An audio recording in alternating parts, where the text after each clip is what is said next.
Hello and welcome back to The Movies Made Us Do It. Me and Matt are back. How are you, Matt? Oh, pretty good, sir. How are you? I'm alright. I'm excited for this one. This is it's Jurassic Park, if you haven't read the title.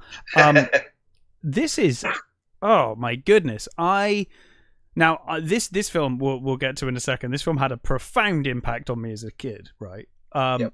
However, it is one of those films that, despite the profound impact it had on me as a kid, I do not watch Jurassic Park very often. And for some reason in my head, I always get this thought that it, despite every time I watch it being blown away by it, I'm constantly fearful that it hasn't held up as well as I think. Yep. And then I watch it and I'm like, Jesus, this film is really good. I haven't seen this movie in well over 10 years. Yeah, okay. I've seen it probably within the last 5, I want to say. And when you mentioned it, I was like, yes, brilliant, full on board. And then afterwards, it was one of those times when sometimes we pick a movie and I'm like, ooh, what have we done? Was this a good idea? Is this going to be? Am I going to watch this and go, oh, this is shite? But I've got to say, no, it was not. It held up really bloody well. It does. I think the problem that I get is that I continually now associate Jurassic Park with all of the crap films that subsequently happened after Jurassic Park. You know, the second one is average at best. Third one's terrible. World, you know, it just gets worse and worse and worse and worse and worse, right? So coming back to the original, it's like, oh God, this is really good, actually. This is really good. I've seen the second one a couple of times. Mm-hmm. The third one, I don't think I've seen the third one since I went to the cinema. I have only seen the third one once. Yeah, I think I have as well. And as for the new ones, I've only seen one of them. And I have regrettably seen them all. You have. God bless you for your service. Well, I will not be watching another one, I can assure you. Oh, you say that now? No, because they can't do anything else. I watched the third one. The second one is the worst one, right? The third one, I was not going to watch it, but then they put Alan Grant in it, right? Yeah. They can't do that again. They've done it. I'm like, if they come back, I don't care if they come back now. It doesn't matter. Do what you want. This is the same as Star Wars. You bring Luke Skywalker back all you want. Don't care. But dude, You've done it. They could bring back Richard Attenborough. Oh God, CG fucking Richard Attenborough. Perfect. That's just what we need. A clone of Hammond. Oh, fucking CGI AI fucking Hammond. Oh, Jesus. Where did you first see Jurassic Park? In the cinema, obviously. Yeah, I did. It's just that film. It's like everyone's seen this film. This is one of the very so. I know I've mentioned this before. Me and my brother are complete opposites. Yeah. He's into football and rap music. You have mentioned this before, I think. You know, but he really wanted to go see Jurassic Park, and I did not want to take him. But I wanted to go to see Jurassic Park. Sorry, is he younger or older? He's younger. He's about 6 years younger than me, I think. Okay. And I took him a couple of years before that, or well, I think his stepdad took us to see Turtles movie. And he just ran up and down the aisles and was a nightmare. And I really didn't want to take him, but my mum was like, "I'll give you some more money if you take him." And I was like, "Fine, I'll take him. Money, sure. Money's good. I shall take him." And I must admit, he did actually behave. He was fidgety, and you know, Turtles is what, 91? Teenage Mutant Ninja Turtles. So you're talking like 3 years later or something. A couple of years, yeah. Yeah, exactly. He's matured a little bit, I guess. Yeah, but my brother's a dickhead. He's hyperactive. Is that what you're telling? Oh, okay, fair enough. So So he has a legitimate issue with Yes, he's very. I mean, now he's you know, he's married, he's sorted, he's a lot different. You know, but he's grown up. We haven't. Yeah, exactly. Yeah, that's very true. When he was a kid, he was, you know, he couldn't keep still, and you know, and I just dreaded it. But for the majority of the movie, he actually kept still, and he was fine, and he didn't mess about that much. I say that much, you know, he's incapable of not, but he was pretty good. And I think the good thing is that for some reason the movie kept him occupied more than Turtles clearly did when he was a bit younger. Fair enough. We should do Turtles one day. Have we done Turtles? No, we have not. Every now and again, I need to check if we've done things. This is how bad my memory is. This is why we get things out of order when we cover movies, because my memory is that bad. I actually don't think that's on my list. I think it should be on the list. I will add it. I just feel like it, not necessarily next time, but at some point, no. I'd love to do Turtles, the first movie, not the I guess none I've just of the not sequels. thought of it, but yeah, the first movie's great. What I remember of it is great. So this film I saw in the cinema, obviously, and this film was the first. I think this was, if it wasn't the first film, it's the first film in my memory that, like, in the cinema, honest to God, blew my fucking mind. Like, this was the most incredible effects film I had ever seen in my life. This is one of those films, when I think of, like, I think, like, with CGI and stuff, I don't think it's happened yet. Maybe Gravity in 3D in the cinema. There was that moment when I was over Earth and I was like, oh my God, I'm actually in space. That's incredible. Yeah. Maybe that. But this film was, like, breathtaking. It was like, couldn't believe what I was seeing on screen. It was that incredible to me. And by that point, I'd probably seen, I'd seen, like, Alien, and I'd seen some movies. Yeah. But this film was just, I mean, just purely from that marrying of CGI, which still looks mostly good. I watched it in, like, Ultra 4K, and it's aged, but it's 4K, fine. To be honest, 4K is unkind to almost all effects. No matter the year. It is. But then, I mean, that aside, it looks fine. Considering there's a couple of shots with sort of green screens, blood, and a few other bits that look a little ropey. The blood is a little flat on the dinosaurs when they eat things. The blood's very red and it's very flat. It looks kind of cartoonish in places. But, I mean, overall, this film looks... You would not think this came out in 93, was it? Mm-hmm. I mean, this looks like a film from, like... I don't know. You could probably get away with this being like, oh, it's an early 2000s movie. I'd probably believe you. Yeah, I think so. I think I mean, I've seen movies recently that have had, worse fucking CGI. Oh God, yeah. Yeah. So it's, and considering he's one of the pioneers of fucking CG. Yeah. In that way, and it was still done in the old way as well, though. Sorry. It was still. I think the reason it works so well is that they originally planned this movie around it being stop motion, and, like, they went through all these processes. The Phil old Tippett, school. Phil Tippett was doing the animatronics. He was going to, they were going to do stop motion. Stop motion and animatronics was the original plan, wasn't it? And then they developed the CG. But because it's done in that way, because I think the CG was informed by him doing the stop motion with the marionette, and it all had wires and crap coming off of it to kind of figure out the movement. Yeah, so I wrote down their names.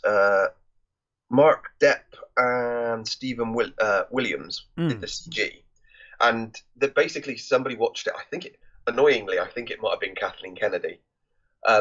Saw it and said we should show this to Stephen. So they showed it to Stephen, and Tippett's watched it. She was right.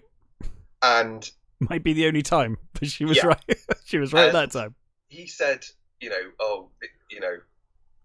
this is fucking great. And Tippett's was like, oh God, he said, oh my God, I think you're out of a job. And Tippett said, don't you mean extinct? And he was like, I'm using that. So that line goes into the movie. Yeah, because that's the job, isn't it? Tippett basically said, I went home and was like, destroyed. It's like, I'm fucked. And then they called him up later and said, actually, we do need you. So he came back and they used the skeletons of his stop motion things. Yeah, they plugged it in, didn't they? So it was all... Yeah, they put the movement, they added the sensors to the skeletons for the movement. So thankfully, he still ended up.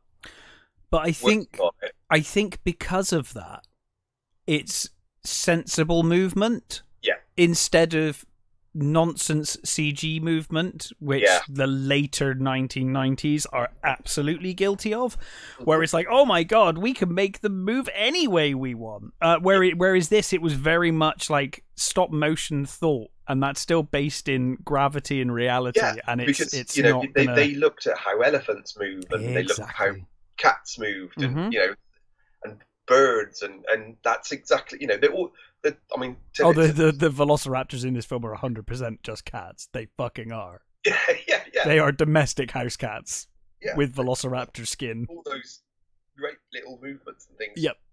And then, of course, on top of that, you've got fucking Stan Winston's guys. Oh, so good. Making these amazing, puppets and animatronics. I mean, that fucking T-Rex... It's like, I wrote it down here. It's 20 foot high. Yeah, it's full size, right? It was 20 foot high. It was 500 pounds, and it was 40 foot long. And I mean, I watched a little thing on them making it and stuff, and it's like, wow, that is just fucking amazing. I always remember they were talking about it shivering in the rain and stuff, and because obviously the electronics were getting wet, but it's like, oh my god, it's like the water was soaking into it, and it was making it heavier. Mm-hmm. So they were sat having lunch and things. It would like start moving, and they'd like the crew would shit themselves and like run away and stuff. It's like, fuck, it's coming alive! Run, everybody! So good. Anyway, let's get into it. Shots between shots and things in the rain, they'd have the whole crew like rubbing it down, trying to get all the keep it warm, keep it warm and dry. Yeah. Anyway, let's get into it. Yeah. I kind of love how this movie. Obviously, we get the credits over the sound of like the rainforest kind of noises and whatnot, and it's all kind of set up as if like that first shot could actually be prehistoric, with the trees, and you see something behind the trees and you don't quite know what it is, but then of course you see the engineers and the guys with hard hats watching, and you're like, okay, it's modern day. As they bring in one of the velociraptors in a cage, and I don't know, I have never noticed this until this time watching it. There's a shot of that thing in broad daylight for one shot. Yeah. I'd never noticed that before. It's fucking weird. I was like, is that blue sky? There's like blue sky in one shot. It's obviously from another part of the movie, and then they just spliced it in here. Yeah. It's like 1 or 2 frames of it. It's really weird. I think it's supposed to be like lighting up or something. Oh, no. It's a shot from broad daylight. Yeah. Like, there's one shot from broad daylight in the middle of all these other shots at night. It's really, really weird. I think they probably assumed there was more foliage than there was. Oh, maybe. But it is literally broad daylight. There's a shot where it is blue sky, broad daylight, for one single shot, and then it's straight back to night and rain again. But anyway, that aside, this is an incredibly effective scene.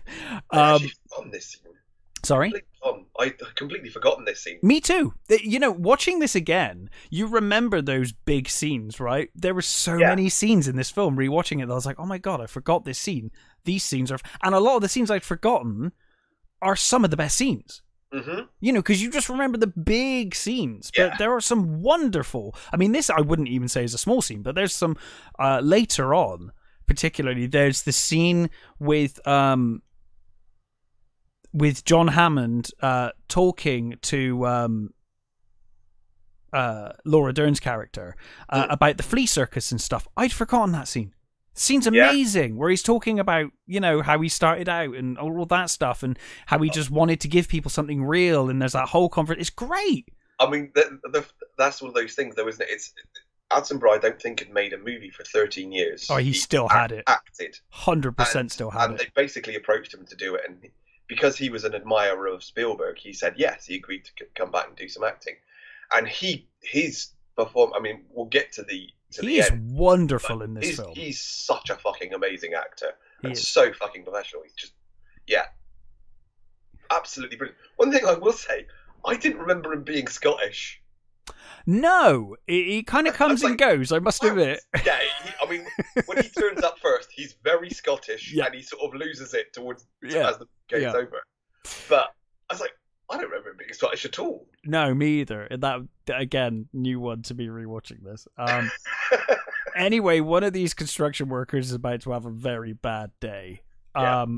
They're offloading this large container with what we will learn is clearly a velociraptor later. But at this point, I guess we don't know what it is. No.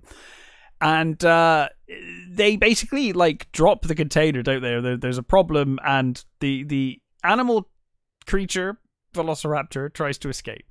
Yeah, it and sort of slides back, doesn't it? Yeah, it kind of. I guess it shifts because it's like rocking it maybe, and it kind of slides. And anyway, one of these workers manages to get himself grabbed by the velociraptor, and he's getting like basically pulled in and torn apart by this thing. Yeah. And we get the. To be fair, they're trying to pull him out, and I just think leave him. He's done. He's probably not going to be in any shape. I always think of that scene in I always think of that scene in Starship Troopers where Michael Ironside just shoots the guy and he's like, there you go, fucking dead, done. Yeah. You know, it's like it's better just to kill him. He's gone. When he's getting torn apart by the alien bird bugs. Yeah. He's like, nope, done. Problem solved. Anyway, so we get the great shot with one of the immortal lines of "shoot her," you know, the shoot her, and really Muldoon as well. he's great. Muldoon is. Mm. Again, you remember that? I mean, I Clever remember girl. how he ends up. That's the thing, you know, because it's one of those like memes, isn't it? Yes, yeah. This movie is so full of fucking memes. Oh well, I think it was such a big part of the meme generation grew up with this movie. Yeah, or at least the first generation of memers grew up with this movie. And yeah, so basically it all goes Pete Tong. Yeah. And then we cut to you see them using those like stun guns, and it's not really there's loads of them going into this cage, and it doesn't look like it's having any. Well, that's effect why he's shouting, "Shoot her!" For fuck's sake! Like, just shoot her.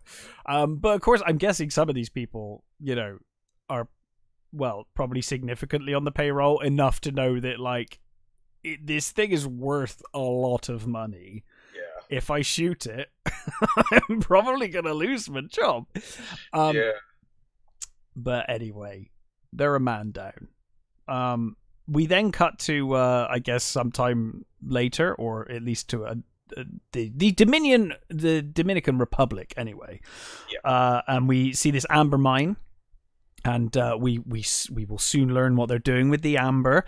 But obviously, the company, is it InGen, I think they're called.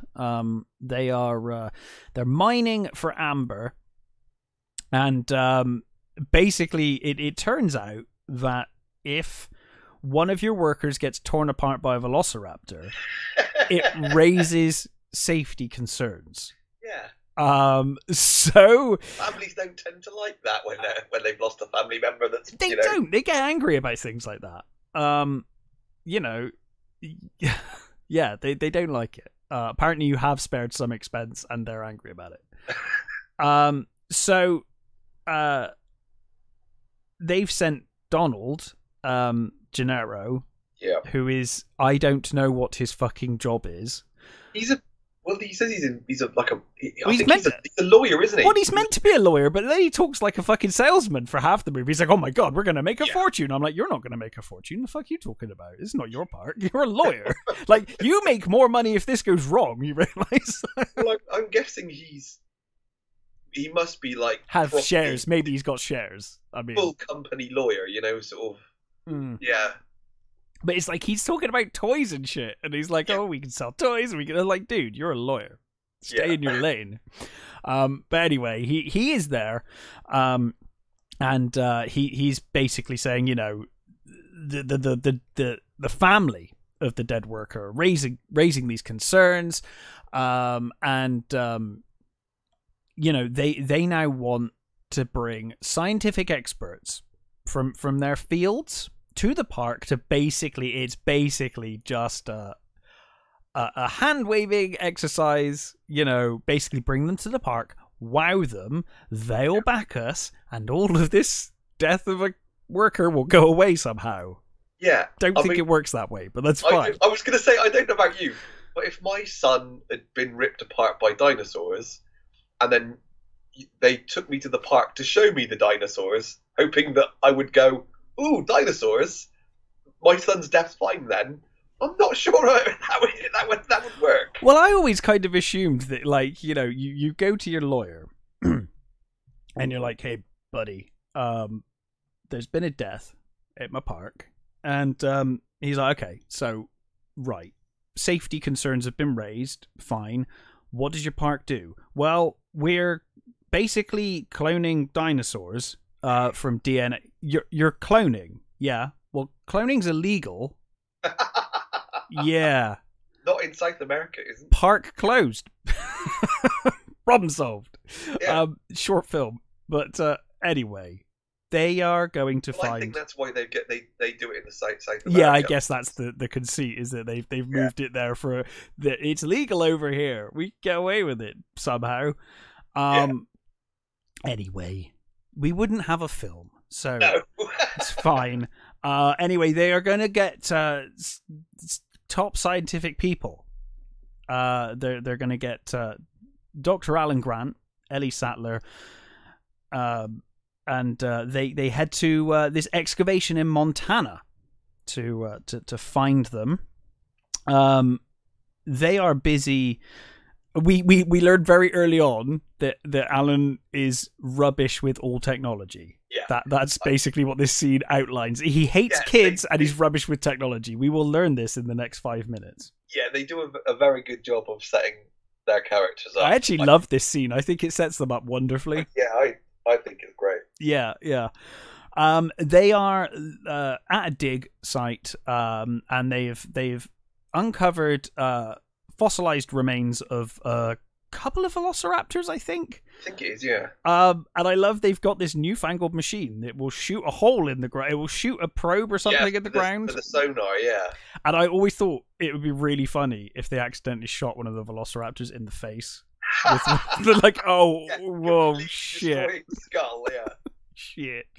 But they don't. Obviously, I'm guessing they've uncovered part of it already to know where it was. And they roughly where it is. They're using this technology to map where the bones are, and it gives Grant and Ellie this chance to kind of study the bones. And of course, one of them's like, "Hey, it's going to put you out of a job soon. We need to dig them up," you know.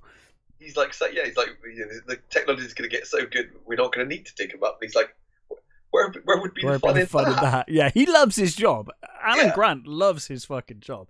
And then you get that kid. Well, yeah. So in the process of talking about the Velociraptor and the bones, he says, "Oh, no wonder they were, no wonder they became so good at flying." And the crowd behind laugh. Yeah.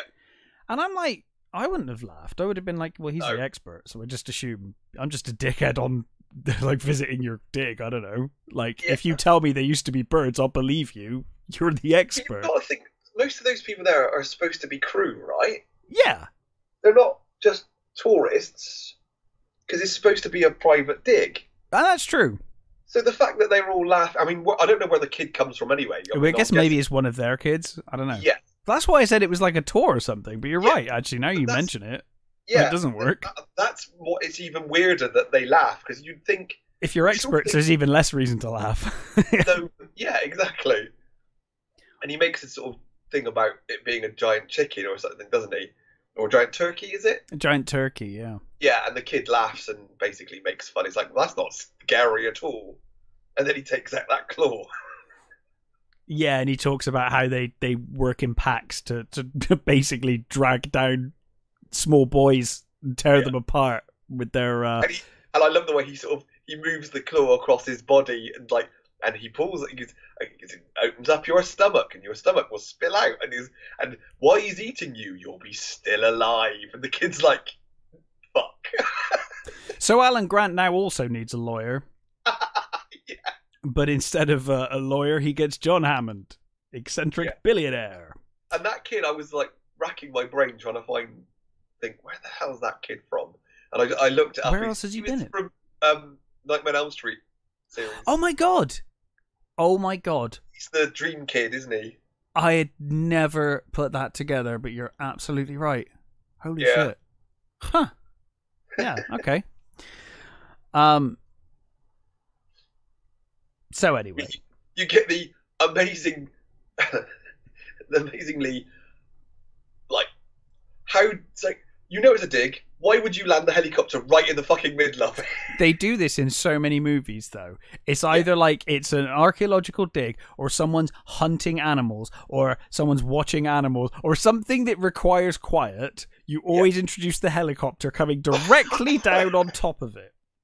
And again, it's supposed to set the character up as being slightly doesn't give a fuck, really. The problem is that you can tell the writing and the intention is that John Hammond is meant to be a bit of a dick, and he's meant to be, but he's too nice, and you just love him anyway. You know what I mean? Like, it kind of like, I've not read the book.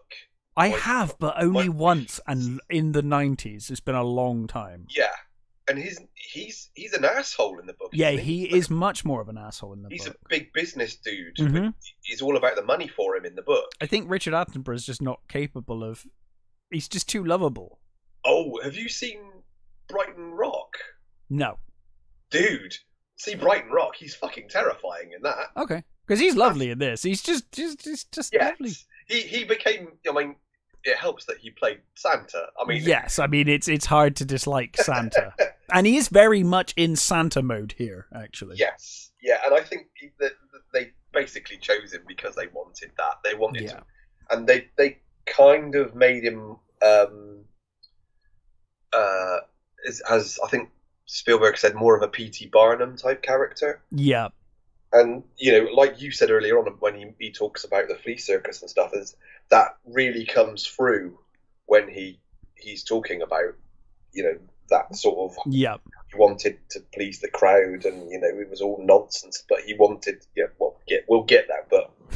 Yeah. Yeah. They really did sort of change... I mean, from what I can gather, they changed a lot. I think Crichton said that this movie contains 10 to 20% of the book. Yeah, there are I remember bits, like, I'm pretty sure the book had things like the boat ride and the pterodactyl cages. Things that they put in the sequels were in the original book. Yeah, because I know in the book it starts the way the second movie I think starts. Yeah. The little girl and the little dinosaurs. I think you're right. I think that's how the book starts. I do have the book somewhere. I've been meaning to reread it. It is quite different in a lot of ways. Yeah, I will reiterate though, if you want to see a fucking brilliant Richard Attenborough performance, see Brighton Rock. I will. 1947. It's he plays Pinky. Fucking amazing. I will do that. And he's terrifying in it. Anyway, yeah. So the helicopters blowing dust all over the skeletons. Yeah, they're like, cover the dig. Yeah, they're shouting at the helicopter driver and the pilot, and he's just pointing at their caravan. So they go into the caravan, and there's a dude in there. It's like, there's a fucking dude in our fridge. Yeah. Who turns around and proceeds to open their bottle of champagne. He magicked his way in there while you were distracted by helicopter. Yeah, he's just helped himself. And they activate. I like Alan and Ellie's reaction is very like, who the fuck? What the fuck are you doing? Like, who do you think you are? Saving that bloody champagne is like, yeah, of course you were. And he's like, for this, name, and they're like, and Grant's immediately like, fuck, it's the money man. Bollocks. Yeah, I mean, he does look like Moneybags from Monopoly in a lot of ways. There's a bit of a giveaway. He's got the cane and everything, you know? Yeah. And he's wearing white, which either means he's an evil mastermind or he's very rich. It's one or the other. Anyway, he's like, hey, I have a unique attraction that I'm not going to tell you anything about until you arrive because you need to be surprised. I'm saying nothing. However, I would like you to come and see it. It's going to like drive the kids crazy. They're going to love it. And they're like, nah. And he's like, I'm a billionaire. Yeah. And then they're like, okay, fine. He's like, well, I'll fund your work forever or something. Yeah. He basically says, oh, I'll fund your dig. And they're like, and he's like, okay. And then he says, for the next like 3 years or something. And it's yeah, that's right. It's 3 years. Yeah. Yeah. Like, well, now of course. Yeah. Come on in. We love you. So they need a womanizer on this trip, so they also bring Dr. Ian Malcolm. They need Disco Stew. Yeah. Oh, this is a quintessential performance, though. Oh yeah. This is like I'd completely forgotten how sort of, you know, like, hey baby type he is. You know, I completely. Yeah, I know he's like over the top Jeff Goldblum, of course. He's over the top Jeff Goldblum. Sort of, but hey, I'm a ladies' man. Hey, he's over the top. Yeah, like he's over the top Jeff Goldblum, but you feel like he's like 2 steps away from fucking Death Wish Jeff Goldblum. You know, like oh, he's not. He's a bit full on. This man. Yeah. He really loves Ellie Sattler. Oh god, yeah. Although I do love his later line when he says, "Oh, I've got loads of kids and ex-wives. I'm always looking to make future. I'm always looking to meet future ex Malcolms." Yeah. That's fucking brilliant. Anyway, he is a chaos theoryist. Yeah, he's a mathematician. Yes. And he believes in chaos theory. And I love there's when he's flirting with Ellie, Grant's face is so good. He's fantastic. Just giving him daggers. Yeah. It's like, who is this prick? Why the fuck is he in this helicopter with us? I love later on when Richard Hammond's just like, John Hammond is like, I really hate that man. It's like I can just you totally would. Yeah, of course you would. He's actually a dickhead. He is actually a dickhead the whole way through, and it's made worse. Like he's a dickhead who is then proven right. Right. Yeah. So it's like he then becomes even worse. But yeah, Jeff Goldblum is on rare form here, and he does have some of the best lines in the movie. Yeah. Anyway, so of course Donald's there as well. Lawyer is there, and they're all in this helicopter, heading over to is it Isla Nublar? Yes. Yeah, I forget because they're the other island, and I get confused. I think it's Isla Nublar. Wherever they're going to Jurassic Park. Yes. And of course it's in this breathtaking location, and you get this wonderful shot, the helicopter landing and that waterfall shot is stunning. I mean, that is the first shot where you're like, yeah, this film's got a budget. Yeah. Like, holy shit. Yeah, that is very true. Because at first you're like, oh, that's a miniature. That's great. They've done some forced perspective and a miniature shot with the helicopter landing. And then you see the shot from the ground. You're like, oh, no, they are there. That's a real place. Yeah. Like, wow. Yeah, it's in Hawaii, I think. Yeah. I mean, it's beautiful. The location they shot in is stunning. And that goes a long way. It's a gorgeous, gorgeous place. Yeah. And of course, it's Spielberg directing, so the visuals are brilliant. And again, you get the setting up Grant's character as practicality when they're like struggling with their seat belts. Oh yeah, the updraft, and he just ties the two wrong ends together. Which he doesn't even tie into a knot. It would have done dick all if that helicopter, if anything had happened. I mean, it's done. I mean, to be honest, I do kind of think, if a helicopter crashes, you're probably done. I don't know that his seatbelt's going to be. People do survive helicopter crashes, but they do.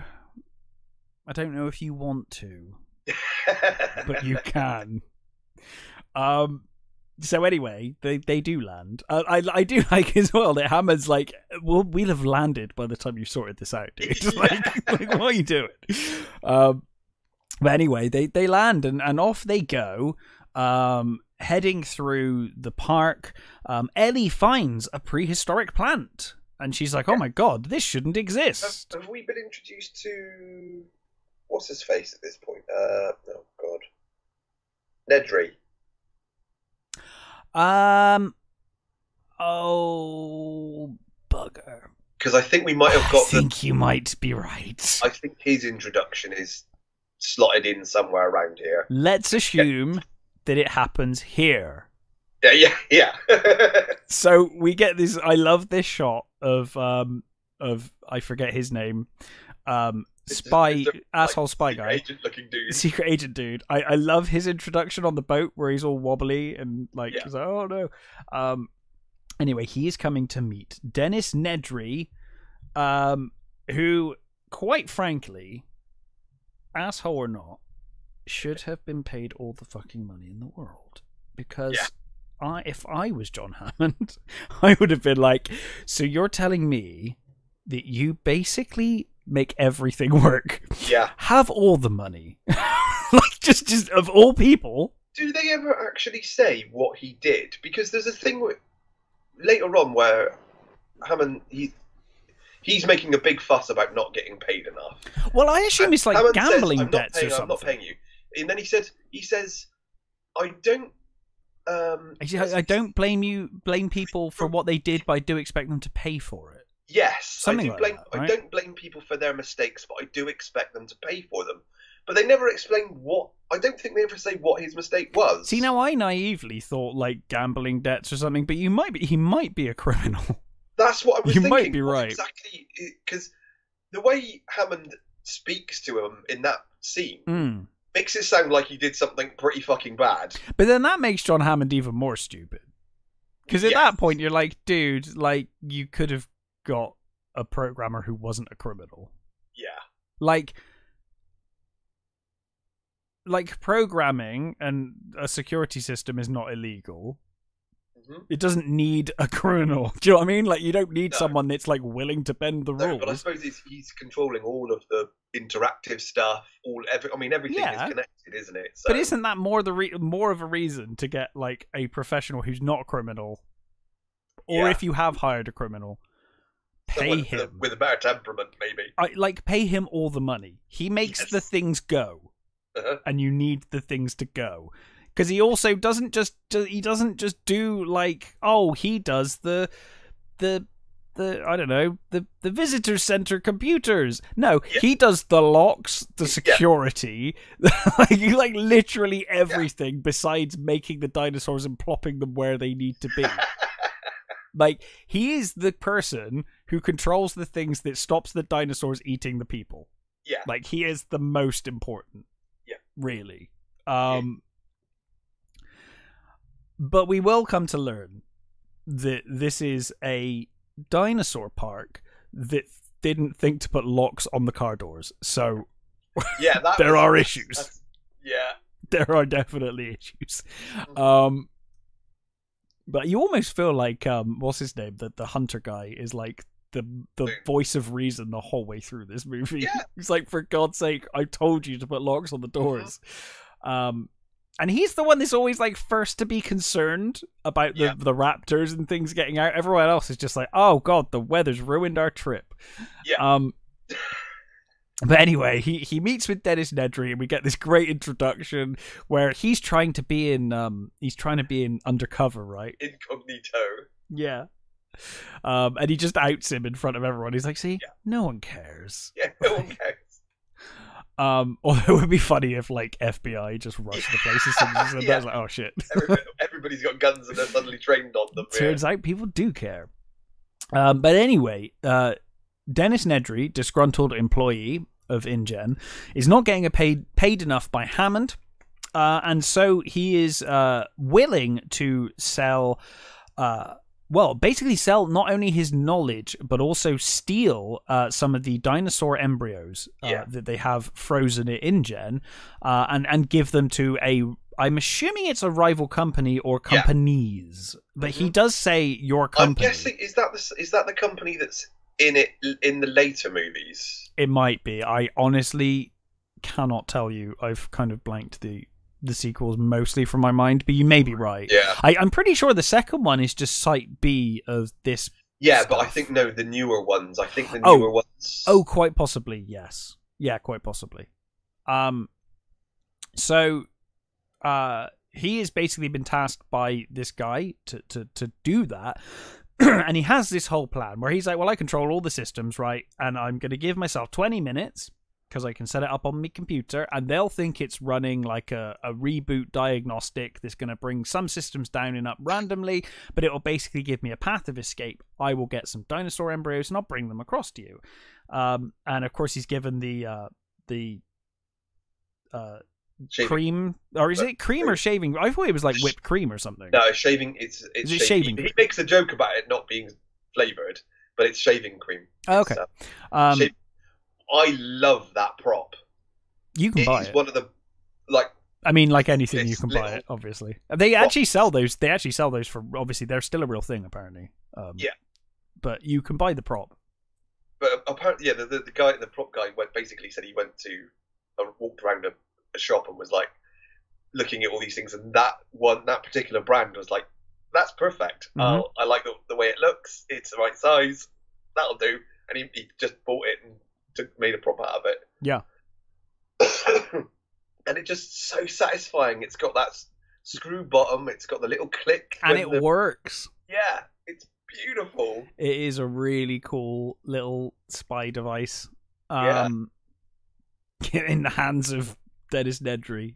I mean, the moment you see him, he's just douche. He's got douche written all over him. Yeah. Well, he is 90s program guy.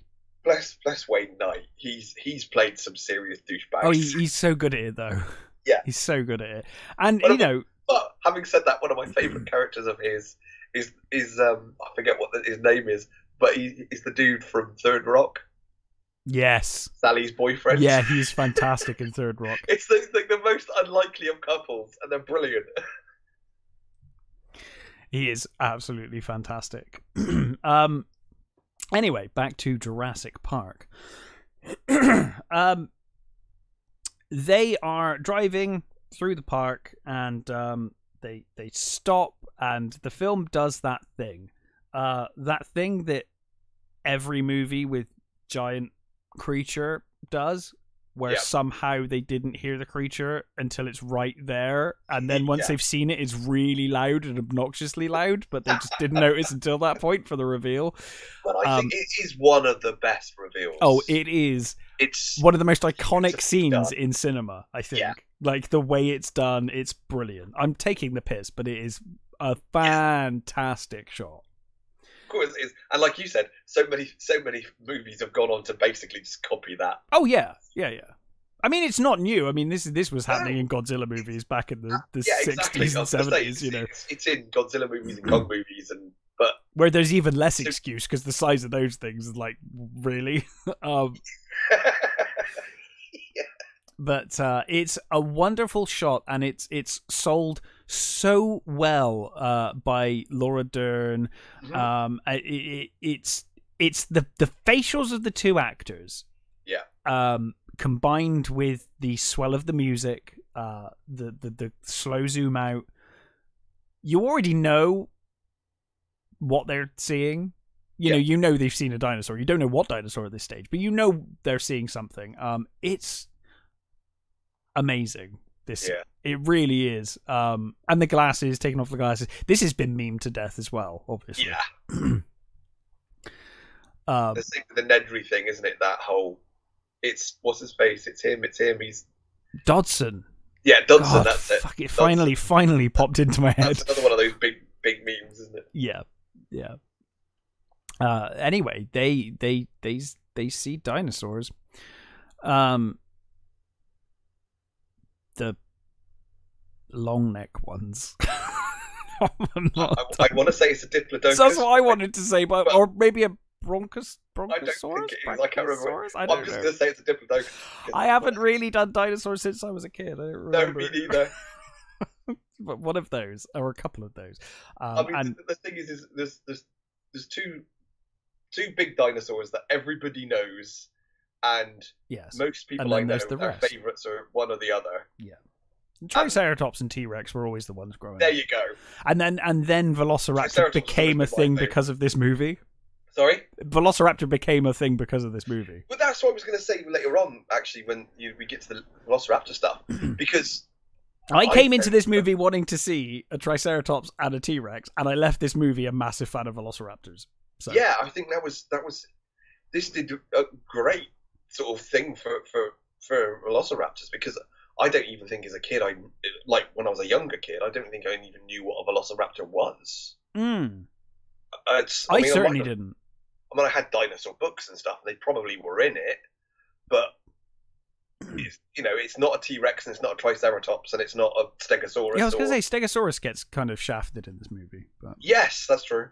Or maybe that's not. Although a lot of these dinosaurs are not Jurassic, are they? It's more Cretaceous than Jurassic anyway. So there's only 2 dinosaur types that I think in this movie that are actually Jurassic, and I think they do make a thing about Cretaceous. They say about he says just imagine you're in the Cretaceous period. It's a very American thing to do as well. It's a very marketing thing to do. Yeah. You know, it sounds cooler. Again, it's another thing with the writer who basically just picked a cover.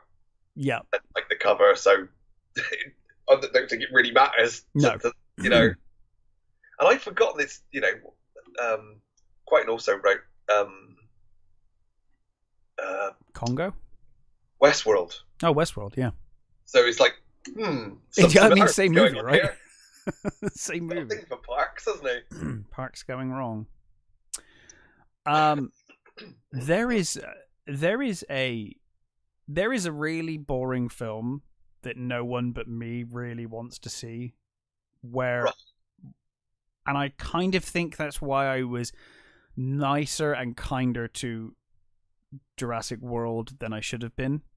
Right. I love the opening of this movie when the park is working, and I just think there is a movie in just seeing a working fucking dinosaur park with people being wowed at what they see. Like, there's no stakes. I guess you'd have to have something go slightly wrong. One's getting eaten. Yeah, like, I don't know. There's just so much wonder in these opening scenes. I was always like, God, I always wanted to see the park working for at least a little bit. And Jurassic World kind of gives us that for a little bit. And I'm like, oh, good. We actually get to see the park running. There's the David Attenborough dinosaur thing. That's kind of that. Yeah, kind of. It's, dinosaurs in their habitat, and it's really well done. And I think they've got a new one. There's a Dinosaur Planet coming soon, I think. Yeah. Sure, I saw a trailer for that the other day. Everyone loves dinosaurs. Yeah. Anyway, they're like, whoa, how fast are these things? And then John Hammond's just bragging. He's like, well, we clocked the Tyrannosaurus at 30 miles an hour. And he's like, I didn't ask you that. I asked you how fast this dinosaur, which is not a T-Rex, is. He says, did you say you've got a T-Rex? He says, yes, I said I've got a T-Rex. Yeah, they do have a T-Rex. And he's like, this is the scene where he's like, how did you do this? And he's like, I will show you. So yeah, they get to go on the tour. And I'm kind of with them on this. Like, this tour is fascinating. Yeah. But they do skip key parts very quickly in this spinning room. I do like the sort of the clumsy intro with he's supposed to be talking to himself, and there's the bit where they talk about. I like that. And, yeah, I like it. Oh, I'm supposed to say something here, and he pulls out the cards and starts trying to find his place. And I love Mr. DNA, the way he says dinosaur. It's like, Dino, yeah, Dino DNA. Yeah. So yeah, I mean it's incredible, and they're kind of blown away. Even Malcolm is quiet in this scene. Yeah.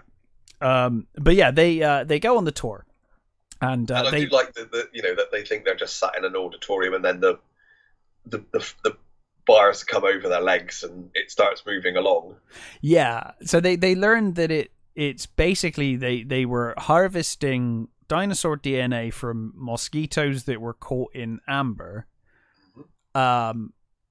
Which is weird because you'd be like, I don't know what, it's not attached to the dinosaur. I don't know what dinosaur we're getting here. Yeah. We're just getting random samples. Well, I guess they must have done a lot of trial and error. I guess you're like, hey, make that grow. Find out what that is.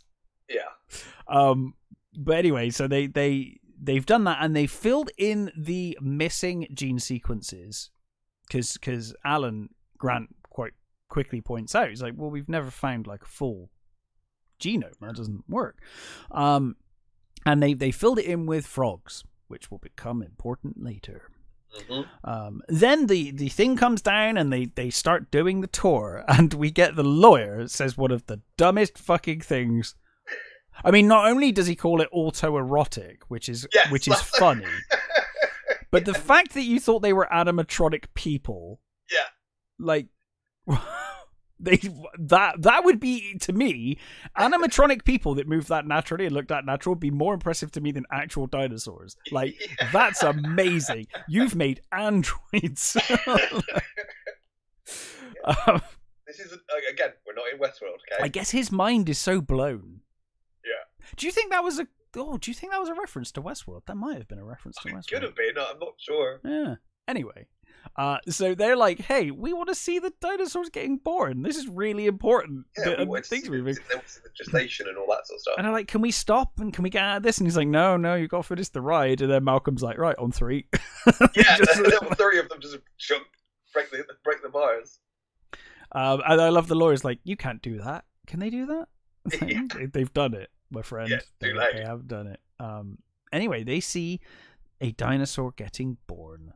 And they learn that, they learn two things in this scene. They learn that all of the dinosaurs are female. They cannot give birth because there are no males to, for them to be impregnated with. Yeah. They're all born female, one gender for the entire park, thus solving overpopulation problems.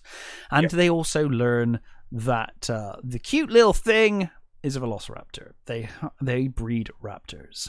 Yeah. Which, Grant is immediately like, oh my god, you bred raptors. Even though it's like, they got T-Rexes. Well, at this point, you'd be like, whoa, that's amazing. I assume you have safety features to keep that. Not a problem. But Grant immediately reacts as if it's like a fucking xenomorph from Alien. He's like, oh god, we're fucked. Yeah. Like, are you sure you really want to do that? Oh, no. Oh, it'll be fine. Well, I mean, I can't remember which bit it is. I think, it's later on when they actually get to the pen, isn't it? Oh, it's now. I think it cuts immediately to the pen, doesn't it? Is it? Okay. Because you've got, what's his name's like, they should all be shot. Yeah. Muldoon's like, said, doesn't he say, they made like 6 or 7 of them or something? They were testing the gates and killed all the others but 2. You think, oh yeah, let's keep those. They sound great. Yeah, doesn't he say like you look in her eyes and you can see she's always thinking, she's always trying to figure things out, and apparently they were testing the defenses like aliens were. They were in a normal pen, but they kept every time they went to feed them, they throw themselves at the pens. Yeah, like, and they is electrified. It's like but they were doing it in different places. Yeah, they had to set up the sentry guns and Yeah, so we put them in here and we lower the food in. Yes, yeah, they like lower a cow in or something. And they do think how they lower the cow in. The cow like obviously gets torn to shreds, and then they obviously they pull the thing up so that you can see the shredded remains of the harness, and it's like, ooh, god, those are like. But you do sort of think, do they have to put a new harness on that every fucking time? Yeah, surely there's an easier way of doing it. It's like the cow. Like I mean, this part's cool, but just fucking chuck the cow in. It's getting torn to bits anyway. I mean, I can see why Hammond is keen to get this fucking park up and running because the overhead must be insane.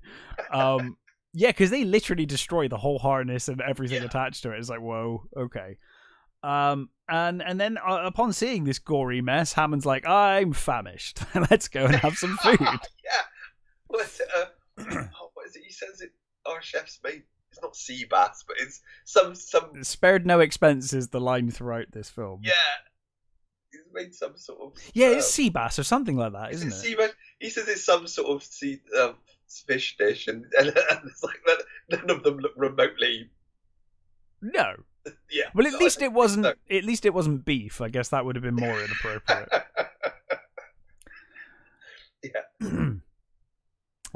So yeah, they they off they go, and they then see. I think this is where we're introduced to Lex and Tim. No, I think we have the boardrooms where the the obnoxious boardroom thing where they're like, hey, you can dine here, but with projectors in your face. There's like there's like 6 projectors projecting across the room in front of so basically wherever there's a space for a person, there's a fucking projector projecting something onto the opposite wall, and it's like so obnoxious. You'd be like, I can't see anyone or anything in this room. This is awful. No, they really didn't think of this layout of this room very well, did they? But Hammond is like completely dismayed that they all think his idea is a bit shit and dangerous. Yeah. Like they're clearly impressed. Well, Malcolm is not impressed. Ellie and Grant are clearly impressed, but they worry. Yeah. Because I mean, Ellie, she's a plant specialist. Forget the name. She's a botanist, I guess. Botanist? Yeah, she's right. I can't remember what she's like a prehistoric botanist. I don't know. Yeah. And so she's like, look, you've brought these plants in here, for example, because they look nice. Yeah. But they're fucking poisonous. Yeah. Like, you don't know what you're doing, and if you don't know what you're doing with plants, then how do you know what you're doing with dinosaurs? And of course, Malcolm's mental, so he's just like, life will find a way, and like, his whole speech about another very memed thing is this speech. Yes. He says, you've taken other people's work. It's not your own. It's stood on the shoulders of giants. Yeah, he says, and you just packaged it, and he slams the table. Yeah. Oh god, his performance is so good. Pure gold, he's gold blue. Brilliant. Genius, isn't it? And then of course, he says, this shouldn't be doing. You shouldn't be doing it. And of course, Hammond appeals to Ellie, and Ellie says the thing about the plants. Yeah. And then he finally appeals to Grant, and even Grant's like, I don't know. This is not really good. And of course, and it is putting me out of a job. It's like completely. It's like the only guy that agrees with me is the lawyer. It's the blood-sucking lawyer. Hey, we can charge shitloads for this, like thousands of dollars a time. And Hammond saying, no, I want all people to see this. It's not just for the super rich. And he's like, sure, we'll do coupons. We'll have a coupon day. Yeah. we'll do coupons on Tuesday. So anyway, after food, they're like, right, we're going to take. No one touches, by the way. No, they're all like looking at it like, So anyway, they're off for their tour, but not before being introduced to Lex and Tim, who are Hammond's grandchildren. Yeah. Which you kind of feel like, I don't know, it like the cynic in me is like you brought your fucking grandkids just to prove how safe this park was, that you'd bring your own kids rather than it actually being a nice thing for your kids. You've done it to like impress the lawyer and just be like, look, it's safe. Kids love it. Yeah, I think it is that. Like he's kind of exploiting his grandkids. It's kind of how it comes across. I'm sure in his brain he thinks, well, it's going to be good for my grandkids because I love my grandkids. It's a win-win. He clearly loves them. No, he does, yeah. Later on we see clearly does love them, yeah. But it's obviously that, disconnect where he's like, this is the perfect opportunity to use my own kids. If I'm using my own, grandkids, what possibly could be the harm? Everybody can, every kid's going to be safe if I'm using my own. Yeah. Yeah, absolutely. So, like, immediately, Tim is an annoying shit to Grant. Like, he's brilliant. He's like a flight of shit. He is just immediately just right Grant. He's like first meets Grant. He's just stood there smiling like a dork at him, like not saying a word, and is like, "What do you want, child?" And Tim's like, "Oh, I read your book," and it's like, "Oh God." I mean, there's that bit. I mean, we mentioned it that he doesn't like kids and stuff, but there's that brilliant bit where they're talking about having kids, and he's like, "But they smell," and they've. It's like, what do you mean they smell? Kids smell. Yeah, so do adults though. Yeah. So yes, and we get the amusing scene where Ellie's like, Ellie clearly wants kids, right? And the whole way through this movie, despite the peril, she's pushing it. And she pushes it here, where, obviously Malcolm's immediately like, "Hey, I'm jumping in with Ellie. You could go in the other car." And Grant's about to get in the car, and he sees Tim, and he's like, "Well, which car are you getting in?" Because Tim won't stop talking to him. He's like, "Oh, whichever one you're in." And he's like, "Oh, God." Yeah. And then, of course, Lex comes up, and she's like, "Oh, Ellie told me to come with you because it would be good for you." And he just looks over at Ellie, and she's just like pissing herself laughing in the car.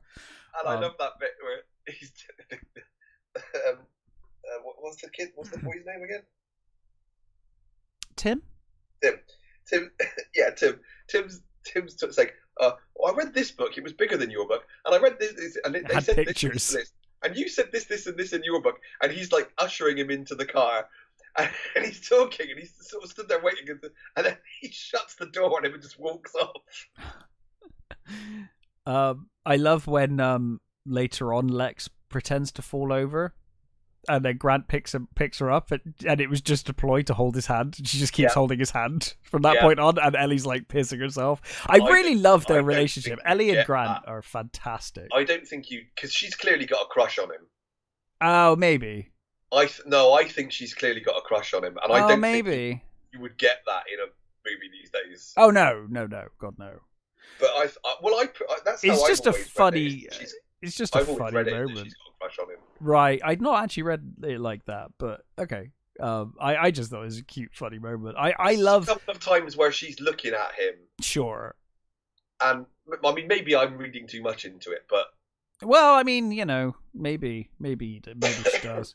I love the relationship between Grant and Ellie, though. Their relationship is so believable. I think their chemistry's really good. Yeah, I think the whole dynamic between those four characters, the kids and Grant and Ellie, they're brilliant. It's just pure brilliance, and it works. I think in the book, I think Grant and Ellie aren't together. They're just student and teacher. Yeah, possibly. It's been so long since I've read that book. Anyway, they head off on their tour, which is, by the way, in like I don't know, it's like roller coaster cars. They just go on. They're on tracks. It's jeeps, but they're on a track. They're on a track. Yeah, they just continue on this track.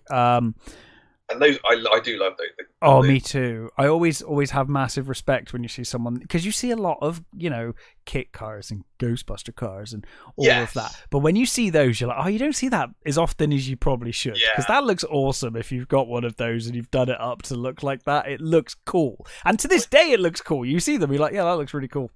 My brother had the toy. Yeah.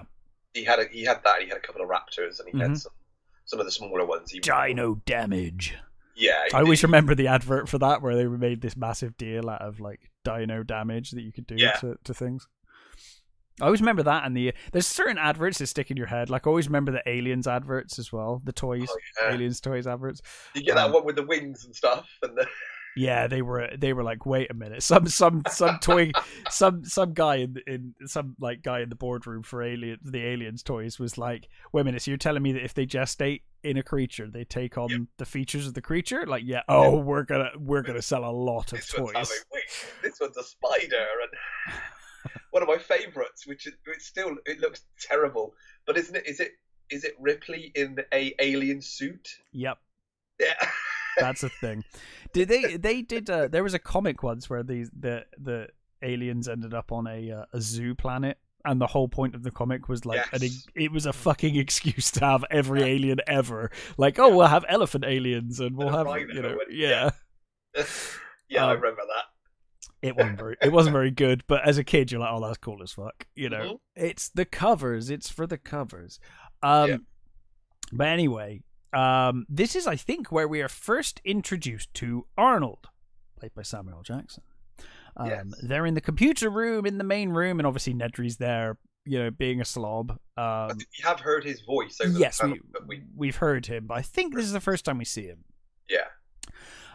Hammond's stressing. He's like, oh, look, this is the first tour that we've done, and he's worried about Nedry being a slob and, And his desk is disgusting. It is gross. Like he is around his desk. He is stereotypical hacker nerd. Like he really is. And we should also point out that they do mention that Lexi's a computer nerd. Yeah, but at least they sort of set it up. At least later on, when she does something, when she's like, "This is a Unix system," and you see it, and you're like, "That's not a Unix system. What the fuck are you talking about?" It's that they do that weird thing where like computers have like random graphics going on, and then people are typing furiously, and it doesn't match what's going on the screen whatsoever. And you're like, "What is this? What is even going on?" Yeah. Yeah. She is like, oh god, and she's like. Oh, and I say this as a vegan, but she's like stereotypical fucking like vegetarian in the 90s, like 90s stereotype. It's like the movie stereotype, you know? Yes. Dude, you are, yeah, but I will say this. You're not like... You're not like other vegans. Other vegans. I mean, that sounds weird to say, but you don't bang on about it, and you don't... No, I bang on about fucking films all the time. Well, yeah, there is that. I complain about films. But there's a cliche about vegans for a reason. True. Most of them are fucking lunatics. Oh, some of them are all right. I mean, I'm proof of that. So the internet is a place, you know. So Lex is she's a computer wizard, and so is Nedry, and basically. You know, Hammond is giving him tasks to do. He's like, hey, you need to do this, you need to do that, you need to fix this, you need to fix that. And Nedry's like, oh, I haven't got time, you know, I'll do it when I get a chance. And you can kind of tell that Nedry is like, he's done a lot of work, but he is quite lazy. And you kind of get the impression that like half the reason he's automated all of this is so that he doesn't have to do anything. Yeah. But obviously he's one of those people, he's automated it all, which makes sense and is the best use of time, but then he won't tell Arnold or anyone else how anything works so that he has to stay employed, because otherwise he's pretty much done himself out of a job because he's automated everything, but he's not going to tell them how any of it works. Well, if it was so easy, you could have got somebody else to do it, couldn't you? A non-criminal. Yeah. Well, Arnold is clearly knowledgeable and experienced, just not anywhere near as much as Nedry is. Yeah. Because later on, Arnold's like, well, you know, the only way we can undo this is to go through his code manually, and it's like 2 million lines of code or whatever, but you know, it's doable. I'll be finished in 2024. But, yeah, I'll be finished when everybody's been eaten. Yeah, pretty much. But anyway, the tour is frankly boring as crap. They go to the T-Rex paddock. And, I do love that when they're driving up to the gates. And the girl's like, are we going to drive into that? Because it's going straight towards it, it's not moving. And then I love that... Malcolm's like, they got King Kong in there? Yes! I mean, it does. I mean, you can see the inspiration for sure. It looks like the gates from King Kong. It does. And that must be... They must have done that on purpose. Oh, I think it was knowing. Yeah, it was knowingly done, I think, for sure. So anyway, the T-Rex doesn't want to play, even with a goat or a lamb or whatever it is. It's not interested. It's not hungry yet, but it will be soon. It's Grant that says T-Rex doesn't want to be fed; it wants to hunt. Yeah, which is weird because he didn't say that when the fucking cow was being dropped into a Velociraptor pen. And that Velociraptor pen, by the way, is fucking cruelly small. Like it's tiny. Like there's at least 3 in there, isn't there? Yeah, you're like, no wonder they were eating each other. Like they're literally on top of each other. But yeah, and he's right though. I mean, in this instance, he is right. The T-Rex obviously doesn't want to be fed; it wants to hunt. And we also see, well, we don't see the Dilophosaurus or whatever it's called. I can never pronounce that properly. I've got the name in front of me. That's the only reason I'm even remotely getting that.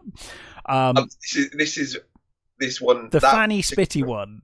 Yeah, this particular one is the part where you go, oh, they really just kind of did what they wanted with these dinosaurs. Yeah, because yeah. You're just pulling this out of your ass now. I don't even think they have the frill. No, You're just pulling this out your ass.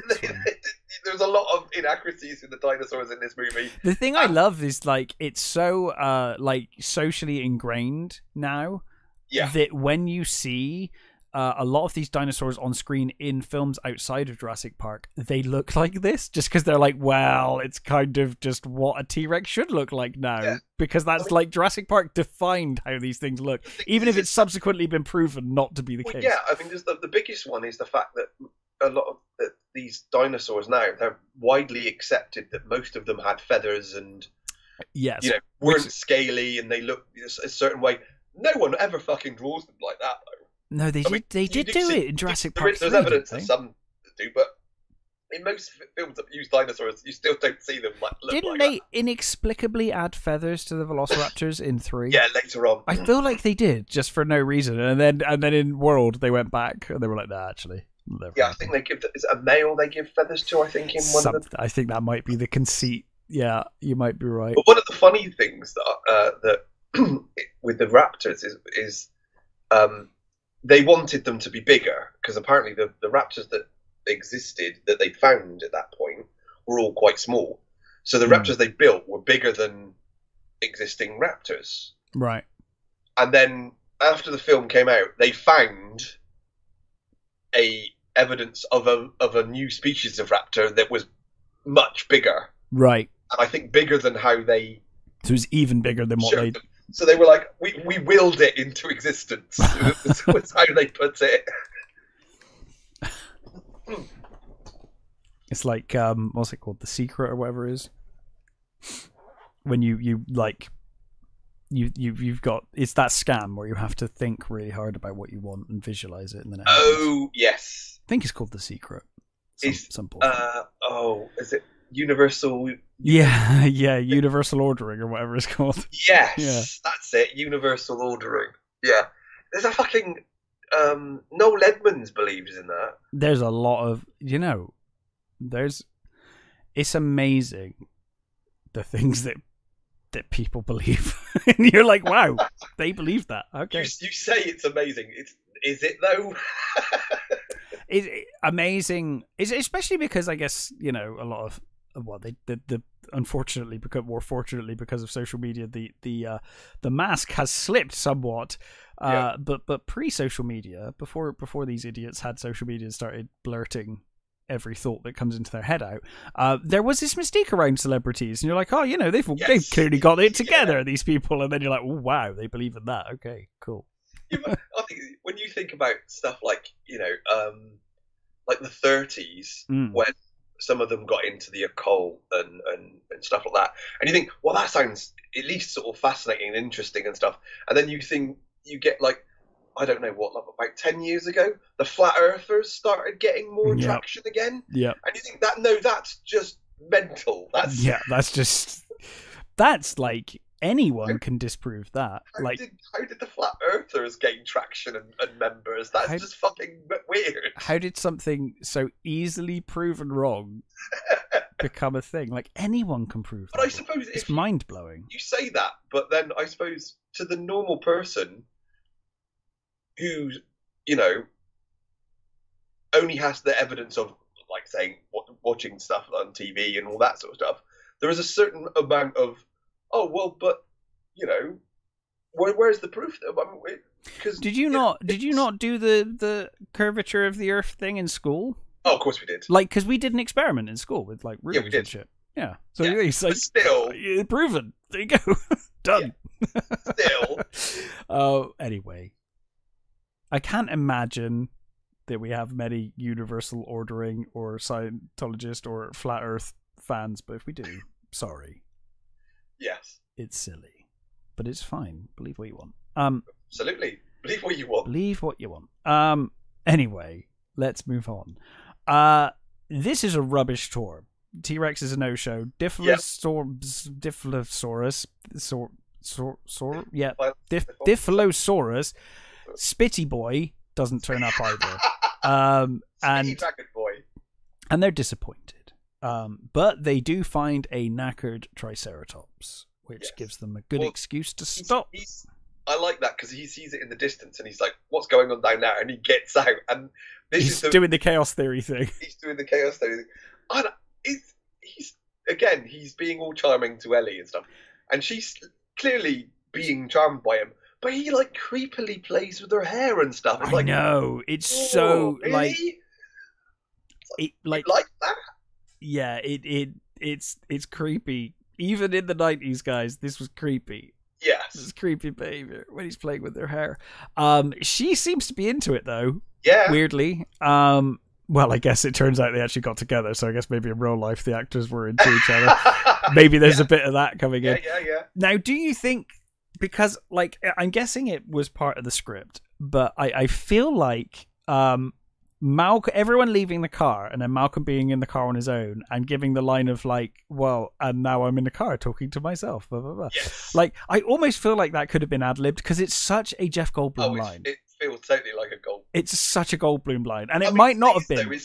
That's the thing is that because we know what Goldblum is like now? Maybe it may be that. I mean, how far back do we go for? Because, I mean, he was pretty like that in the 80s, wasn't he, really? So... Yeah. It does feel very much like he probably ad-libbed it and they just left it in. They left it in because the camera's rolling, they're in a car, and he said it, and it's like, it's a funny line. But anyway... I mean, he doesn't exactly do a great job of explaining chaos theory either, does he? No, I think it was just really... I mean, I guess... I assumed it was more. It's more of a flirt than an explanation, which is why he was doing it. And it was maybe he was gonna maybe when they left the car, he was about to do the but seriously. Yes, maybe this is what it is. Flirting aside, I am an actual doctor of mathematics, and I do actually understand chaos theory. So let me just explain it to you properly, so you don't think I'm a complete idiot. Let me just get this pad out. Anyway, Triceratops is knackered, and one of the park veterinarians is very confused. He's like, well, she does this every 6 months or so. We can't really understand it. And Ellie is like, they have this great moment with this horribly ill Triceratops who's like, I want to die. And they're like, oh, you're so beautiful, you're wonderful. Again, that fucking puppet is amazing. It's incredible, isn't it? And I think that was the first one that they saw physically as well. Right. When in filming. That's the I think Sam Neill said they like came over the hill, and of course they saw, and of course all the puppeteers were out of sight. They couldn't see any of that. At first. So he said that it was almost like seeing a real dinosaur. It was amazing. Well, it's to scale and everything. Like, it's properly there. And Grant says it's like his favorite dinosaur. And I was like, yes, it's my favorite dinosaur too. Do you know it's that weird thing when I don't know if this was the same for you. This is turning into a long episode because we're just talking shit about dinosaurs. When you were a kid, did you? Because I think because I'd watched The Lost World and fucking shit like that. Yeah. I was always like, I was just assumed for the longest time that Triceratops were also carnivores. Yeah. Because I'd seen films where they were just carnivores because no one knew what the fuck they were talking about. Yeah. Well, it wasn't until I got given a book when I was a kid. Yeah, dino books. That's what I learned. Yeah. They eat plants, so I was like, "Oh, that's a bit disappointing." Because you do want. But they're so good at stabbing things. As a kid, you do want your favorite dinosaur to be a meat eater. You don't want your favorite dinosaur to be a vegetarian. What's the point of being so stabby if you're not going to eat? Yeah, exactly. I mean, plus one of the things I've always loved about the Triceratops is it looks like it's made for riding. Yes, Dino Riders. Shields and everything. We've discussed Dino Riders before. We have, yes. I think, and Dinosaurs and Cadillacs or whatever it was called. Yeah. They apparently they didn't use it, but they apparently built a baby one. Oh, really? Yeah, and Lexi was supposed to ride it. It was in the script and the boards and things for it. They do that in World or something. They do have like a little petting zoo riding thing. Yeah, I think almost everything that was not used in this in the book. Yeah. And in the book was put into later movies. It was, I think. So anyway, they have been tracking this storm, this tropical storm, and they've been hoping the whole time that it was going to go and disappear off course, or dissipate before it reached the island. It is not going to do that. It is very clearly going to knacker the ride. So Hammond is, upset, and he says, okay, fine, and Arnold says, right, everyone back on the thing, tore over, everyone at the docks and everything, everyone needs to take shelter because it's going to be a big storm. This, of course, knackers Nedry's plan, because Nedry was meeting someone at the dock and it was all going to be fine. And we do in a moment see him on the phone to someone at the docks being like, oh, wait there. And he's like, I can't. I've been told I need to leave. He's like, I can't promise I'll be there, which is why he ends up rushing. But anyway, with the storm coming in, everyone heads back except for Ellie, who by the way, she stays behind for she stays to look after the Triceratops. However, sorry, just winding back a minute or two, there's this really weird scene where Malcolm's in the car, they all leave, they're with the Triceratops, and then suddenly in one scene, like the fucking shopkeeper from Mr. Ben, Malcolm's just there. He's just there again, and he's like, "Whoa, where did you come from?" He's like, no introduction. He's just there. I guess at some point he just walked down the hill and joined them eventually. But it's really funny because it is just like one scene. Like, oh, okay. It's the dino droppings bit scene. He's just there all of a sudden to deliver that line. Laura Dern said that the most interaction she gets with fans of any of her movies and stuff is people coming up to her and saying, "It's one big part part of the lady that put her hand in dinosaur poo."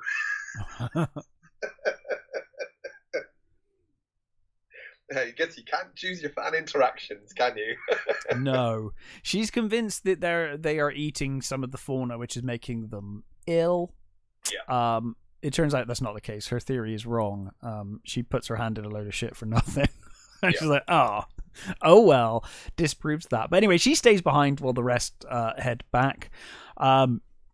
Nedry is obviously, he's being paid a large sum of money, 750 grand up front, 750 grand after or something to do this job. He's going to be a millionaire. What's brilliant about this as well is he is being like the shiftiest. It's the most obvious thing ever. Yeah, he's so obvious. He's like, does anyone want it? Yeah. For the thing, I'm going to go and get some snacks and stuff, and I just thought immediately, if it was me. Oh, and also the systems are going to go down randomly. Never offered me to get me anything in our entire interaction. There is no way that suddenly he wants to get me some snacks from the machine. There is no fucking way. There is no fucking way that Dennis Nedry has ever offered to get anyone a snack in that place ever before today. Absolutely fucking this is not. The first time he has probably ever been pleasant to anyone in that room. I mean, you can say that they're obviously distracted by the storm and there's a lot going on, but no, I mean he's blatantly going, "Hey, Shifty over here." Yeah, because he goes, like you said, he says all that about the vending machine. He's like, "Oh, hey, does anyone want anything from the vending machine? Because like I've had too much sweet stuff, so I thought I'd have some salt and like to even it out. It might make me feel better. Oh, and also some of the systems are going to go down randomly for like 20 minutes or so, but don't worry about it. Everything's like under control and don't panic. But see you later." It's like, dude, you're guilty as fuck. I don't know what you're guilty of, but you are guilty of something.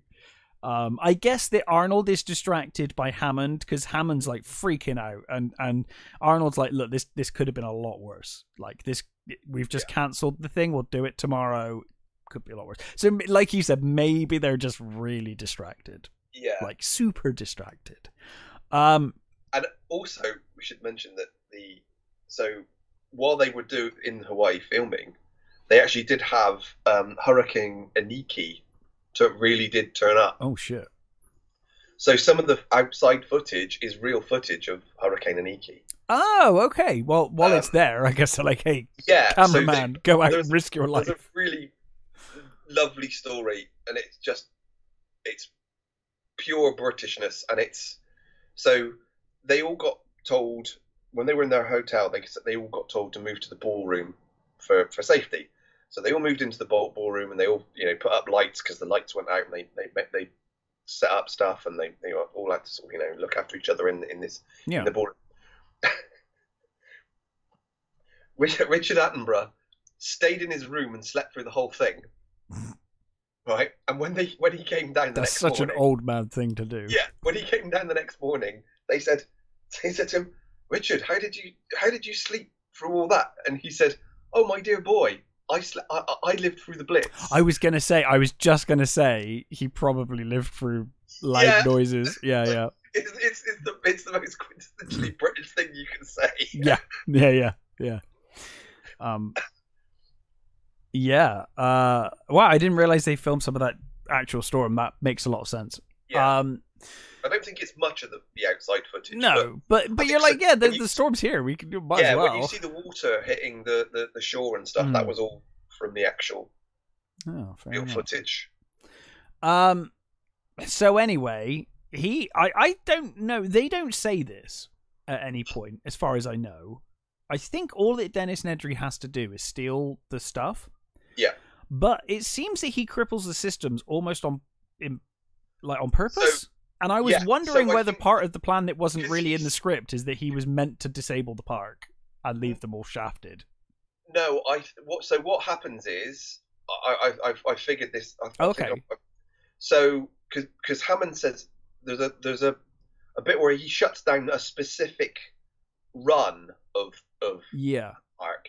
So basically, what happens, I think, is he's only got 20 minutes to get to the docks, and I think under normal circumstances he would have gone in, stolen the things, and just driven down to the docks. Yeah. But because he's only got a short time span, he decides to go through the park to the docks. Oh, I see. So he disabled everything because of his rush. Yes. Right. So he hastily. I don't think that was part of the plan. Right. The initial plan. I think that makes more sense. Yeah. Because he leaves them completely screwed, and I was like, was this like planned that you disable the park as well? But I guess you're right. So it's less insidious than that. He was just, because everything got moved up because of the storm, he just in a quick hurry disabled everything. He was like, oh, screw it, let's just leave. Which is funny because you're like, well, dude, like, you probably won't get off the island because of the storm, so you're gonna get there and you'll just be stuck there anyway. It's like, this is gonna be awkward. They're gonna be looking for you when you can't leave the island because of the storm anyway. You're just kind of stuck there. But never mind. I guess they have dinosaurs to worry about. Anyway, on the way back, the electric cars stop because some dickhead has disabled everything. And unfortunately, it stops right outside the T-Rex paddock. Yep. And, well, again, one of the most iconic scenes in cinema history takes place. This film is full of really iconic scenes. Yeah. Well, I mean, how many adverts and things have used that? Oh God, yeah. The water thing. Yep. Oh, it's been aped in so many films as well. Yeah. Everything. So. And I like the you've got the two kids in the front car with the lawyer. Yeah. And of course they're kids, so they're just getting into everything. And Tim's got found these night vision goggles under the seat, and he's messing around with them. And the lawyer's like, "That looks expensive. Put it back." No, he's like, is that heavy? And he's like, yeah. He's like, then it's expensive. Put it back. Yeah. And of course, dear. The others are in the other car, and they're just sort of sat there, almost bored. Yeah, well, it's all broken down, and don't worry, it'll come back up again. So they haven't seen quite as many dinosaurs as they wanted to. No, well, they're about to. Yeah. So, they're bored and pissing about, and then Lex is like, well, where's the goat? There was a goat over there, or lamb. I forget what it is. Animal. And then, of course, it just splatters over the sunroof. Yeah, one of its legs hits the sunroof. Yeah. And I think, like, Grant and Malcolm at this point notice, because they see the T-Rex's tiny hand on the electricity sign on the gate to make it very clear that the electric's down. The T-Rex grabs the sign that says like 10,000 volts and crushes it. So they have problems. They have issues. The T-Rex escapes its enclosure. And the fucking lawyer, he's gone. The lawyer runs into the toilet. And of course, Lex is like the one adult. She's like, he left us. Oh my God. And it's like, yeah, it's such a natural reaction. It's like, oh my God, your one adult is left and left you with this bloody T-Rex. So, Ariana Richards. She's great in this. Her terrified expressions are beautiful. I always remember the one with the jelly when she sees the silhouette of the raptor. So good. That's so a great brilliant. scene. And I think this is. It's kind of a shame she gave up acting because she's really good. Yeah. But this is testament to Spielberg directing kids. He is so good at directing kids because he talks to them. Yeah. He talks to them and he gets their idea. You know, he listens to them. He gets. He treats them like fucking people, not.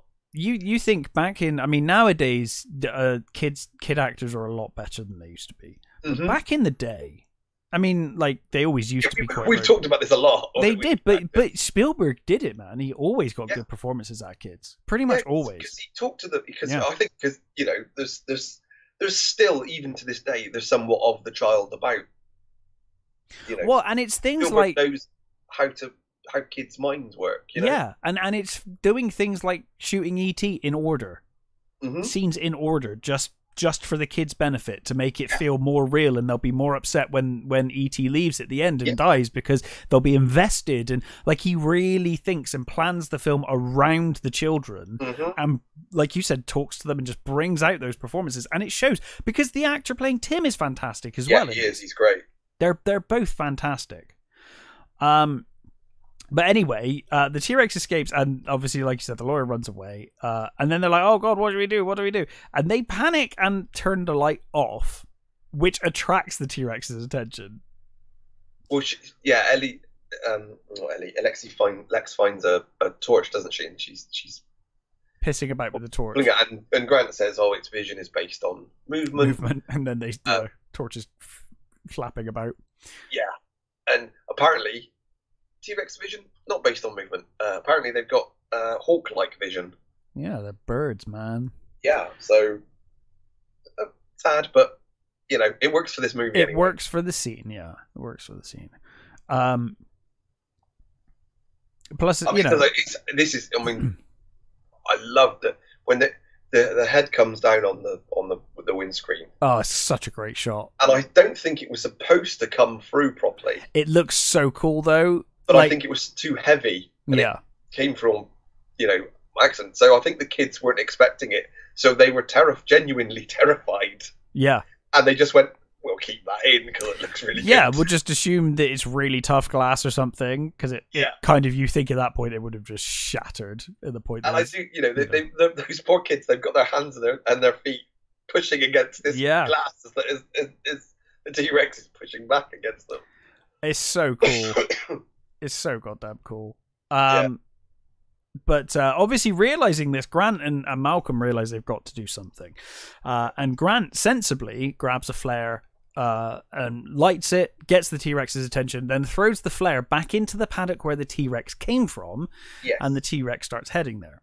Then Malcolm is a fucking idiot for no reason. I don't understand. He's just an idiot. I guess he just wants to be a hero. I don't know. Yes, I think so. He's looking for a payout from this park, and he's going to get it one way or another. He does the same thing, but runs with the flare. The whole time, Grant is like, don't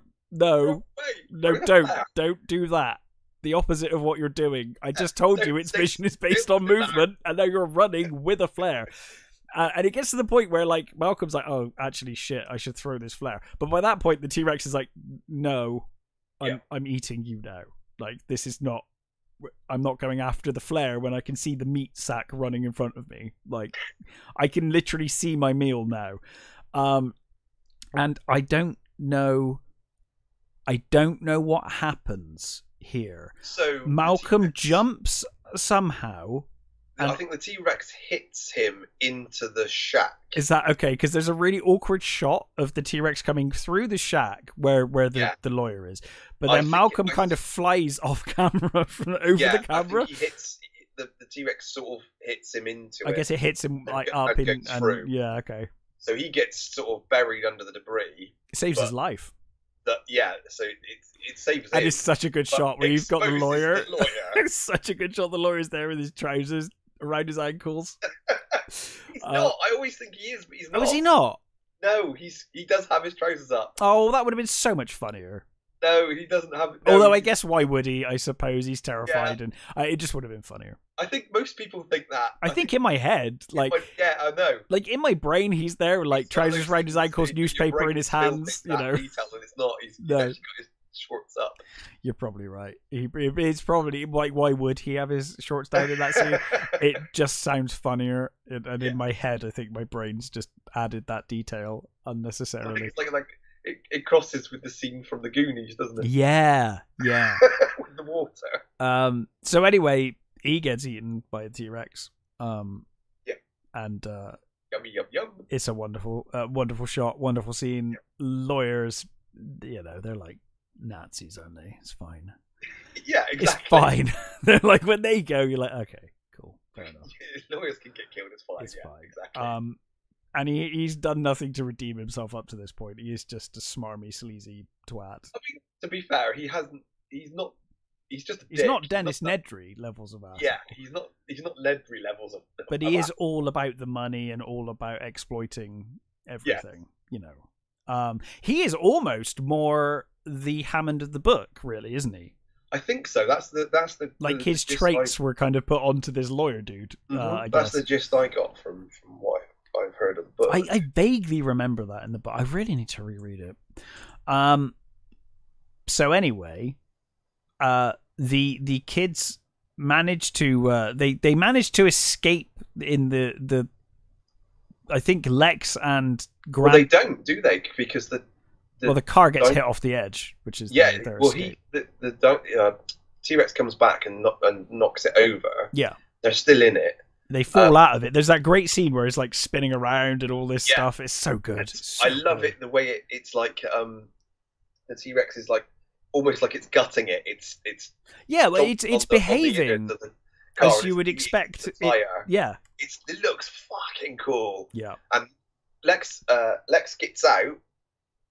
And can I say, with this mostly practical shot and like when it lit by one light source when it is CG, it still looks goddamn real. It looks so good, good. You get that. That's again. You get before Lex gets out. Actually, you get that really cool scene of a shot of the two kids in the car, in the upturned car, and the T-Rex is pushing on the car. And the mud starts. It's so good. Seeping into the roof. Mm-hmm. And so and she gets out. Grant manages to sort of grab her, but not Tim. Oh, that's right. No, strapped in. She gets out because he's got hold of. It's before Is it before he turns over? Because he's got hold of her mouth because she goes to scream and he's right there, isn't he? The T-Rex is, or she is. And she actually sort of snorts on Grant, doesn't she? Knocks his hat off, and they're not moving. And then he knocks the Tim's dead. Yeah, Tim's gone. Tim's gone. Not the first time. Tim almost dies quite a lot in this film. It's like, oh, Tim's dead. Oh no, he's alive. It's very Spielberg in that way. Sorry, it's a very Spielberg trait. Oh, he's dead. No, he's fine.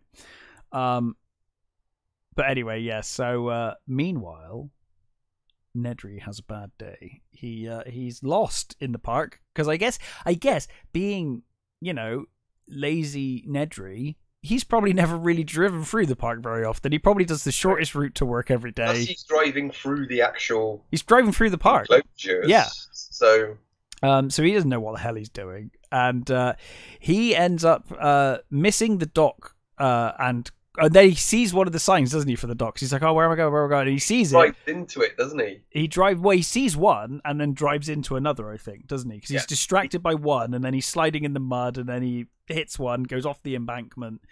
The first one, the first bit, he's at a T-junction. Yeah. He hits the sign and he gets out and picks up the sign. He's like, can't decide and which way it's pointing. The arrow is on a spinny bit, so why would you design it that way? Doesn't know which way to go. Yeah. So he picks away, and obviously he picks the wrong way because I think they go away and come back to him, and he's still driving in the. Yeah, he's like, oh, I'm late, I'm not gonna make it. Where am I? And I should have been there by now. And that's when he goes into the spitty dinosaur's pen. Yes. And he gets. Well, he first of all, one of them, he's like tries to be nice to it, and he's like, "Oh, hey, buddy, go fetch this stick." And he's like, "I know you don't have your glasses, but that is the shape of a carnivore. like, there's no mistaking that. That's bad." Again, the animatronics are they're great. They're really good. I love the little noises it's making as it's little chirps and things as it's just watching him. And he's like treating it like a dog. He's like got that stick. He's like, fetch, and it looks over and then you get the no wonder you're extinct. Of, what the fuck are you doing? Yeah, he's like, no wonder you're extinct. And then of course he gets spat on, and he's just like, oh, that's kind of gross. But then he gets spat again, and it goes in his eyes. Yeah, and then shit's on. He's like screaming in pain because presumably that hurts his eyes. And he's kind of like scrabbling and whatever. Manages to get into the car. Yep. But one's already somehow let himself in the car. We don't know how. We don't know how it even really fits in the car logistically, but it is a cool shot. Someone watched Aliens and was like, "We want that, please." Yeah. And they do it. It's a great shot anyway. You know, and they're so.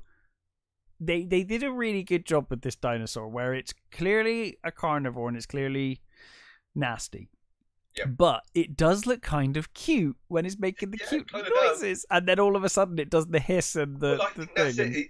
Because of the way it's moving, it's bobbing its head when it first turns up and it's watching him. And it's making those little chirpy noises. It adds to the cuteness. It does. It's like a disarming tactic, isn't it? Mm. Yeah, and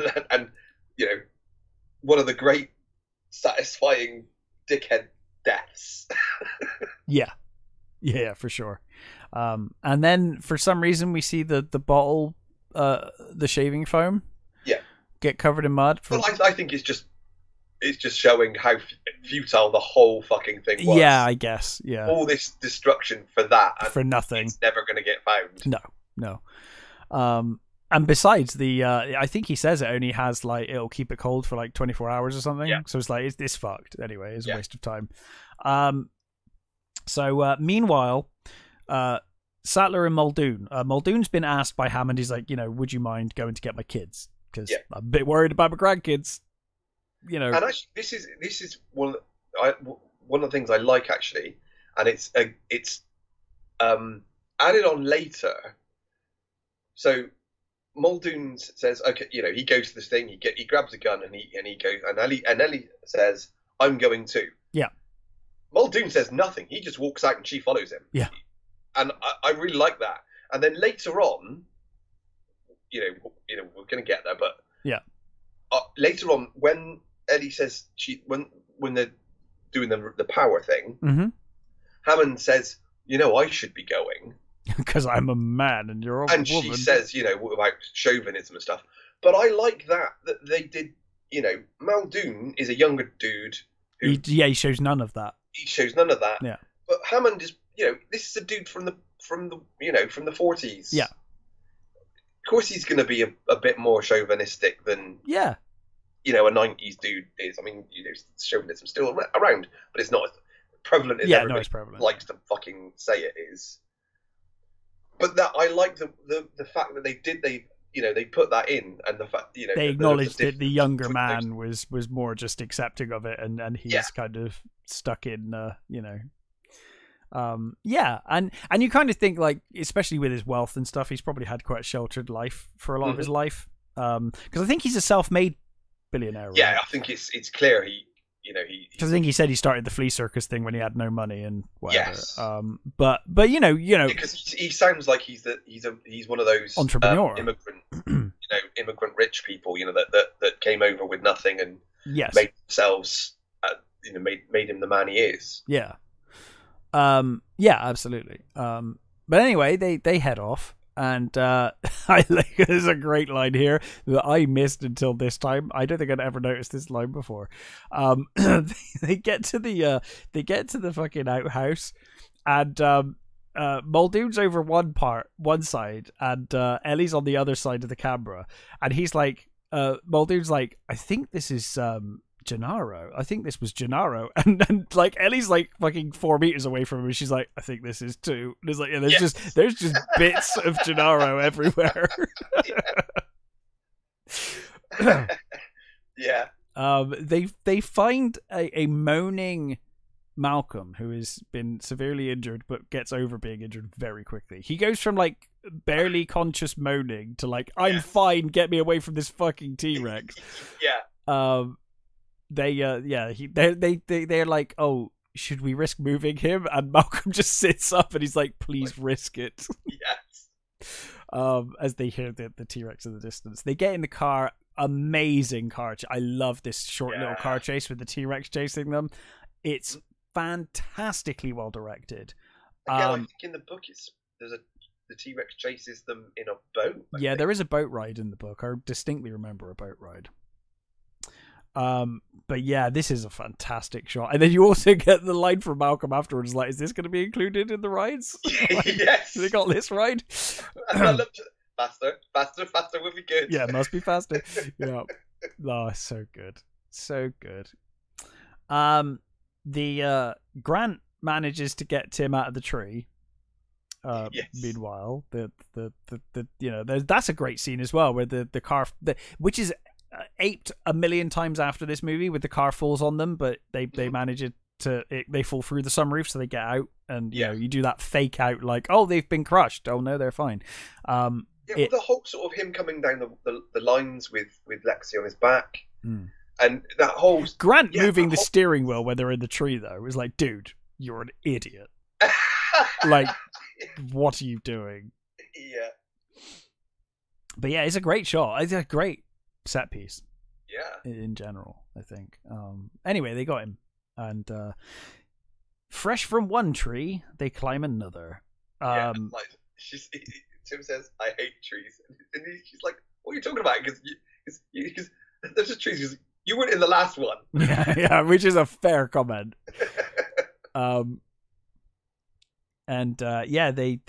They sleep in a tree, this big old tree, and it's a wonderful shot. I love this like kind of magical night scene. You just see the Brachiosaurus or whatever it is. You see them in the background and whatnot. They're calling to each other and stuff. Yeah. And Grant's awake. He's just kind of smiling, listening to them and watching them. And again, you get that magic. And it's that great scene of it's kind of got that almost red sky, hasn't it? It's like kind of at night. It's like that kind of sunset. And I like that with the silhouettes. Grant is he's prompting Tim, with the dinosaur names and things, and yes, what's that? And he does that like throughout the movie. Mm-hmm. And Tim's like, oh, it's okay. They're vegetarians. They're like you. Yeah. And Vegisaurus. Yeah, they're Vegisaurus, and she's still terrified. And I like it. He says, just think of it as a cow. Yeah, massive cow. I like cows.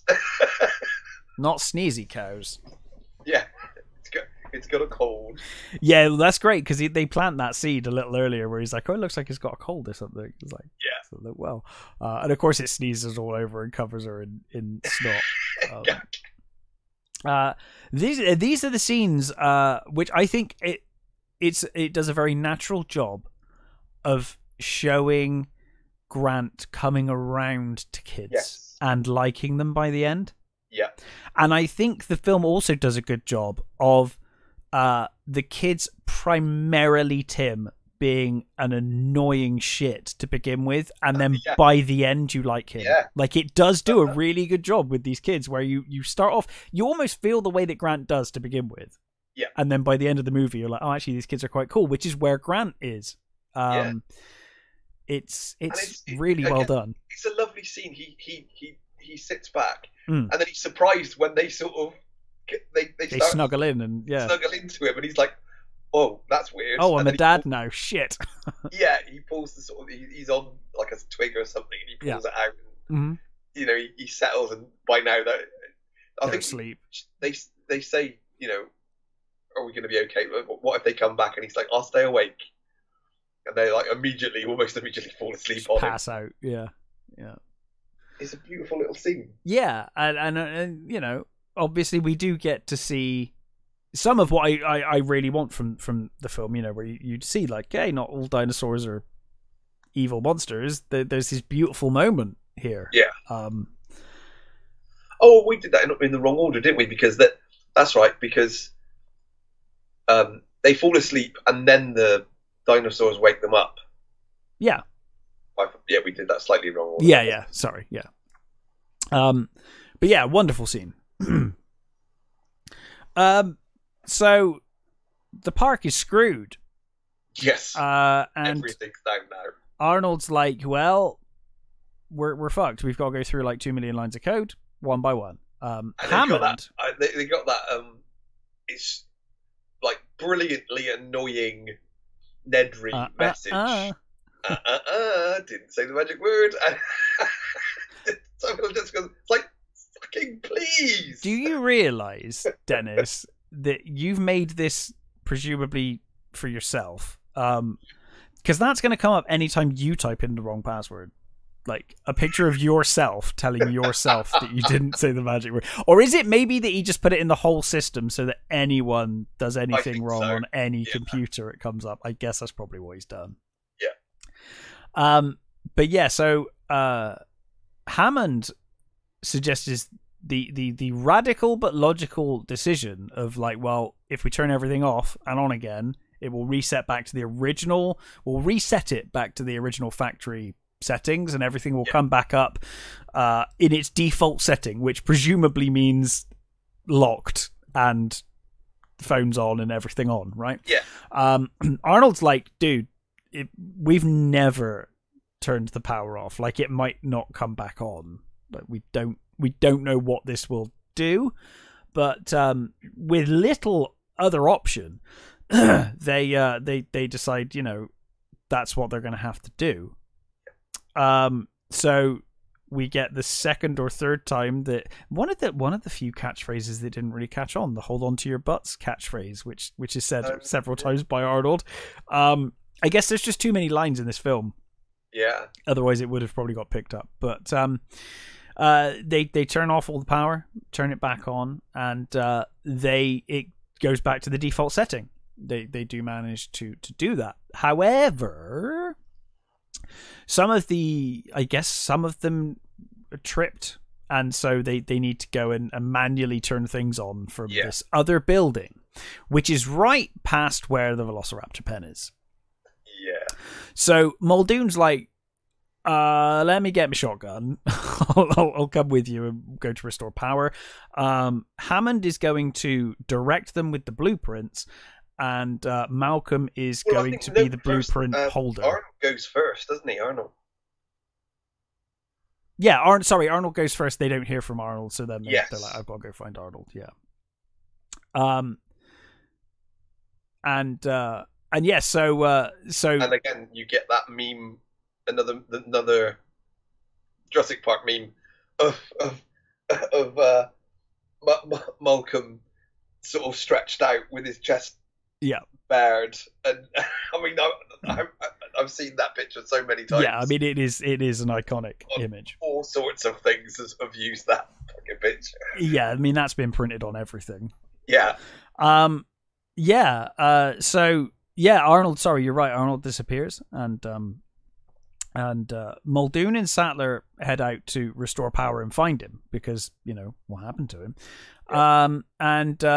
And yeah, Hammond's going to direct him with the blueprints. Malcolm is just kind of used as a prop for the blueprints. They just put the blueprints over him, well, we need this table, buddy. Yeah, his legs all torn up, isn't it? Yeah. We get that great line from Malcolm here as well, where Hammond said, "Oh, when Disney World opened, nothing worked." And Malcolm's like, "Yeah, but when the Pirates of the Caribbean breaks down, the pirates don't eat the tourists." Like, there's a fair point. Yeah, he has a point, sir.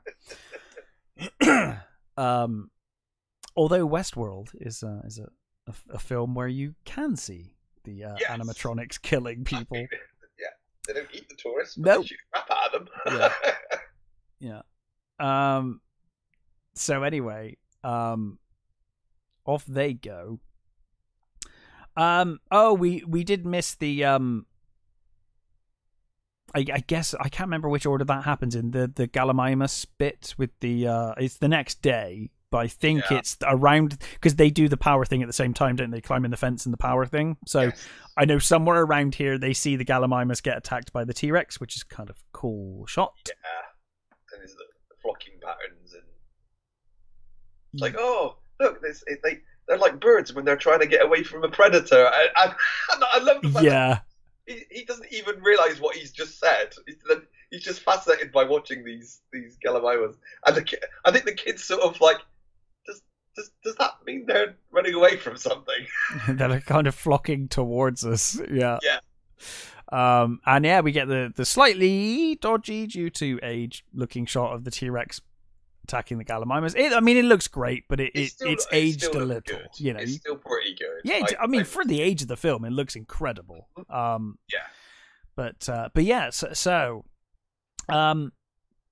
They head out. So Muldoon and Sattler are out heading towards the thing.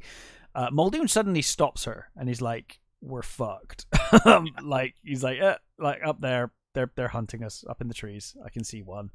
And he's like, "Run, you run. I've got this." And she does a very natural thing here as well, which I've always thought, when she hits the tree. Yeah. She runs into the tree and then she hits it with her hand, which is such a human thing to do. If you were annoyed, you'd be like, "Oh, like, no." And so she runs, makes it into the building, and meanwhile Muldoon pulls down the butt of his shotgun, and he's preparing to shoot the Velociraptor in front of him. And then, of course, we get the iconic shot of the Velociraptor coming in from the left or the right. Left. And the clever girl line as he's torn apart by the Velociraptors. There's a I don't know if it's a real room, if it's true or not, but there's something about so the actor himself chose the Spaz, the shotgun. Did he? Because I always thought it was a weird choice. Yeah, well, apparently he chose it because he said it felt like the sort of gun that they would use for some reason. He had experience with it or something. I mean, I was thinking, and weirdly, I was thinking about this when I was watching it. Because at first I was like, a shotgun is a weird weapon to choose, but then I was like, but you are dealing with fucking dinosaurs, and you want something that's definitely going to stop a fucking dinosaur. So a shotgun does kind of make sense, but you don't have the range. It's the range thing. Like, in this scene is particularly awkward because he's trying to shoot something that's quite far away. And it kind of feels like you're using the wrong weapon. You would want an elephant gun, maybe, or something. No, some sort of powerful, high powerful rifle. But so he apparently chose that. Now, this is, from what I gather, rumor, but it's a nice rumor, that the person who made, I think it was Call of Duty, loved this movie and loved that shotgun, that he put it in those games, and apparently that's how its pop culture came about. Oh, really? Oh, excuse me. Interesting. That's apparently how it got. It got more famous because of this movie and that game, apparently. Huh. It was a relatively unknown gun until those two things. I think it's in is it in Half-Life as well? I want to say that it's the same kind of gun in Half-Life. I could be wrong. But it sounds like, I can't prove I could totally believe that it sounds Call of Duty made it. Like it completely plausible, and I like the idea of it anyway, so it's not may not be true, but it's a nice. I could totally believe it. 100%. It's a nice rumor if it is. Yeah. So anyway, with the help of Hammond, Sattler manages to turn the power on, Meanwhile, I like the Hammond and Malcolm arguing over the map. Yeah, because Hammond directs her into a dead end, doesn't he? Yeah. Malcolm's like, just follow the cables and follow stuff. the colours. Yeah. Follow. He's like, look above you. Follow that. Yeah. Done. Problem solved. So she manages to turn the power on. Meanwhile, the Grant and Lex have just scaled this big old fence, climbed over. As we know, Tim is not a fan of heights, however, so he is struggling. I must admit, I would not be comfortable with this either. It's quite fucking high.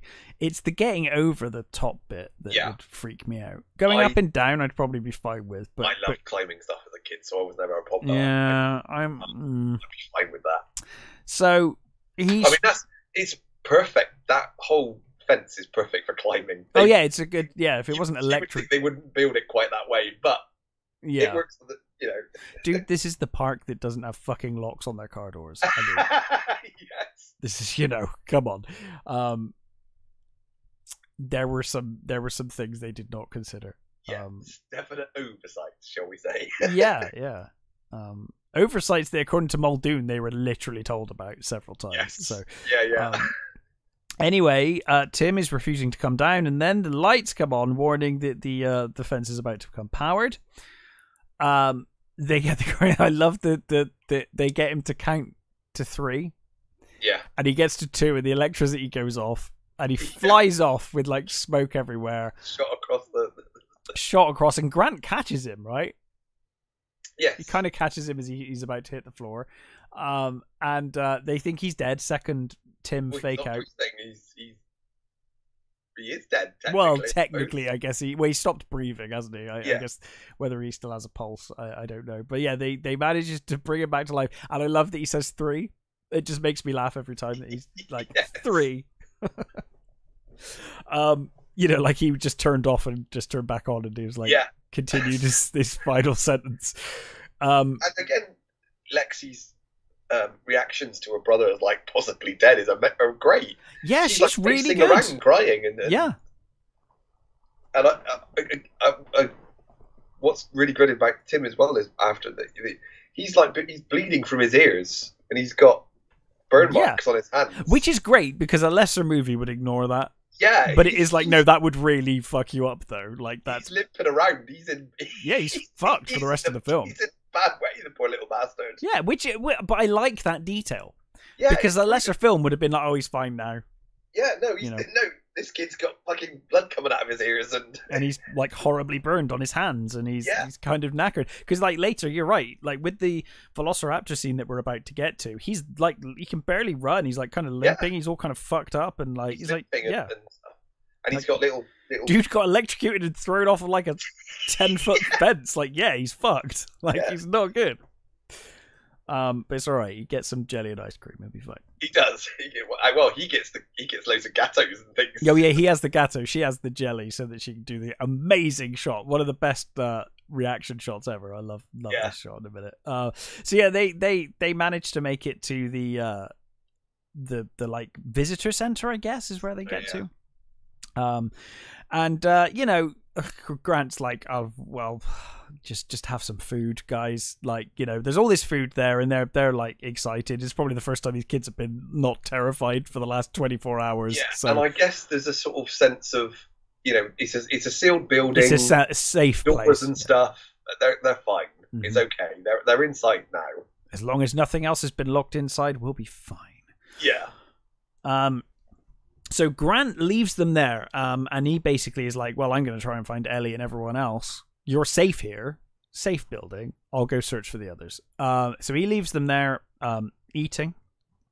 And yeah, like I said, we get this great shot where Tim and her are eating, and they're smiling for the first time in ages. They're happy. And Lex smiles at Tim. Tim smiles at Lex. Lex looks fucking horrified.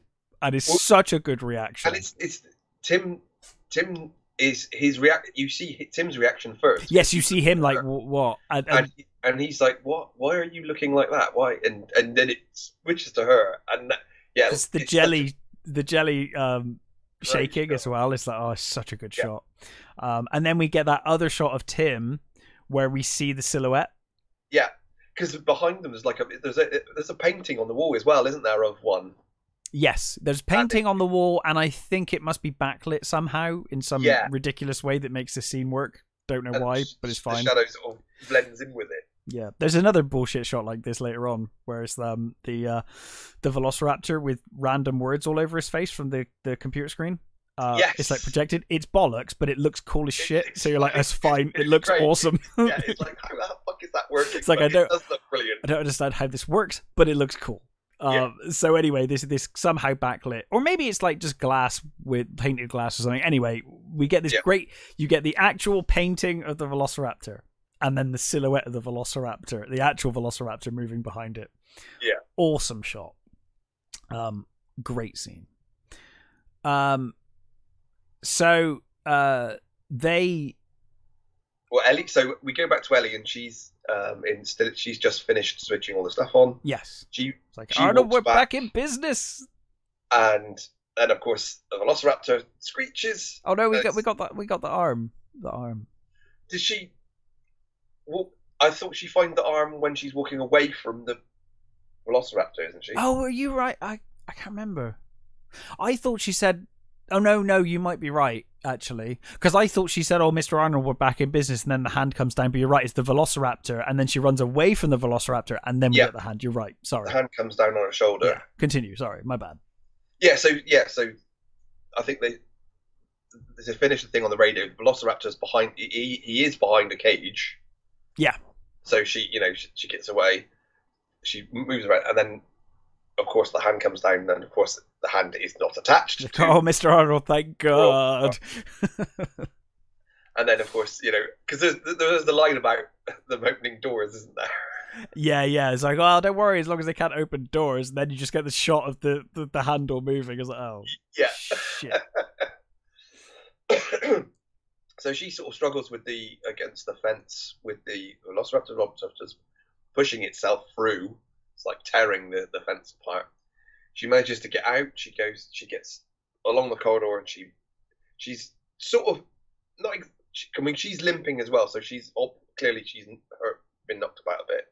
She gets out of the bunker. I think there was a scene cut there. I do remember once reading about something happening to her that does knacker her leg, but I can't remember what it was. I just presumed it was her struggling against the fence. I think there was a scene. I could be wrong. I'm sure in the back of my head, I remember there being something that, or whether they filmed it or they intended to film it, that there was something that did that. But anyway, doesn't matter. It still works. So she ends up she does get away, doesn't she, basically? Yeah, well, you get this great reaction from her. And again, it's such a great performance where she sees Alan, because Alan's obviously looking for her. He's coming out of the visitor centre, isn't he? And she says, I don't think she says it to him. She says it to herself. She says run. She tells herself to run. And it's just so natural, and just like her performance is great. Laura Dern is fantastic in this film. She's a fantastic actress. She is, yeah. Absolutely. I mean, in recent years, she's poor choices, but yeah, as an actress, she's still brilliant. She's fantastic. So anyway, and I love the way she literally jumps on top of him. Yeah. Well, of course, she for all she knows, he was dead. Yeah. She's almost dead. Like, she's being chased by velociraptors and shit. Yeah, it's a very natural reaction, I think. Or it comes across very natural. It's really cool. Anyway, in the kitchen, Tim and Lex are trying to hide from raptors. And the raptors have followed them into the kitchen, and we get hijinks with... by the way, how ambitious is it that they're like, hey, we're using CGI for the first time ever in a big tentpole movie, like, or at least massively. Obviously Terminator and stuff happened before, but you know, in terms of like, hey, we're bringing dinosaurs to life with CGI, and then it's like, and also let's have loads of reflective surfaces. Like, wow, okay. They did it though. Not only that, you've got the logistics of the fucking crew and the cameras as well, with all the mirror surfaces everywhere. I think they manually got rid of them all. Like, just apparently, well, I think they used blankets to cover certain bits. Oh, did they use blankets as well? Yeah, to sort of cover certain bits so that they weren't showing. And you cannot see it. It looks perfect. That's beautiful. And one of my favourite shots is the Velociraptor jumping up onto the counter. Counter. It's a great little shot, and it's so. I mean, you think, oh, that just looks so simple and brilliant, but you think of all the work that goes into that. Well, especially back then, up on that in 1993. Like, and I've seen the stop motion version. Yeah, they tested before, and I mean, they're kind of right. It does look way better. Well, of course, with the CGI, because it's done sensibly. Yeah. I mean, between the practical animatronics and the sensible use of CGI in this film, this film looks better than any of the Jurassic World movies does. Any of them. So. Like, it really does. It's amazing how much better all of this looks. I mean, just look at the scene where the Velociraptor is born in this versus the opening scene of World, when the Velociraptor is born in the opening scene. I honestly don't remember. It looks terrible compared to this. Looks so much better in this film. One thing I will say that this movie has made me want to do is actually watch at least the next two. I wouldn't go. I think you'll get to 3 and quit, but yeah.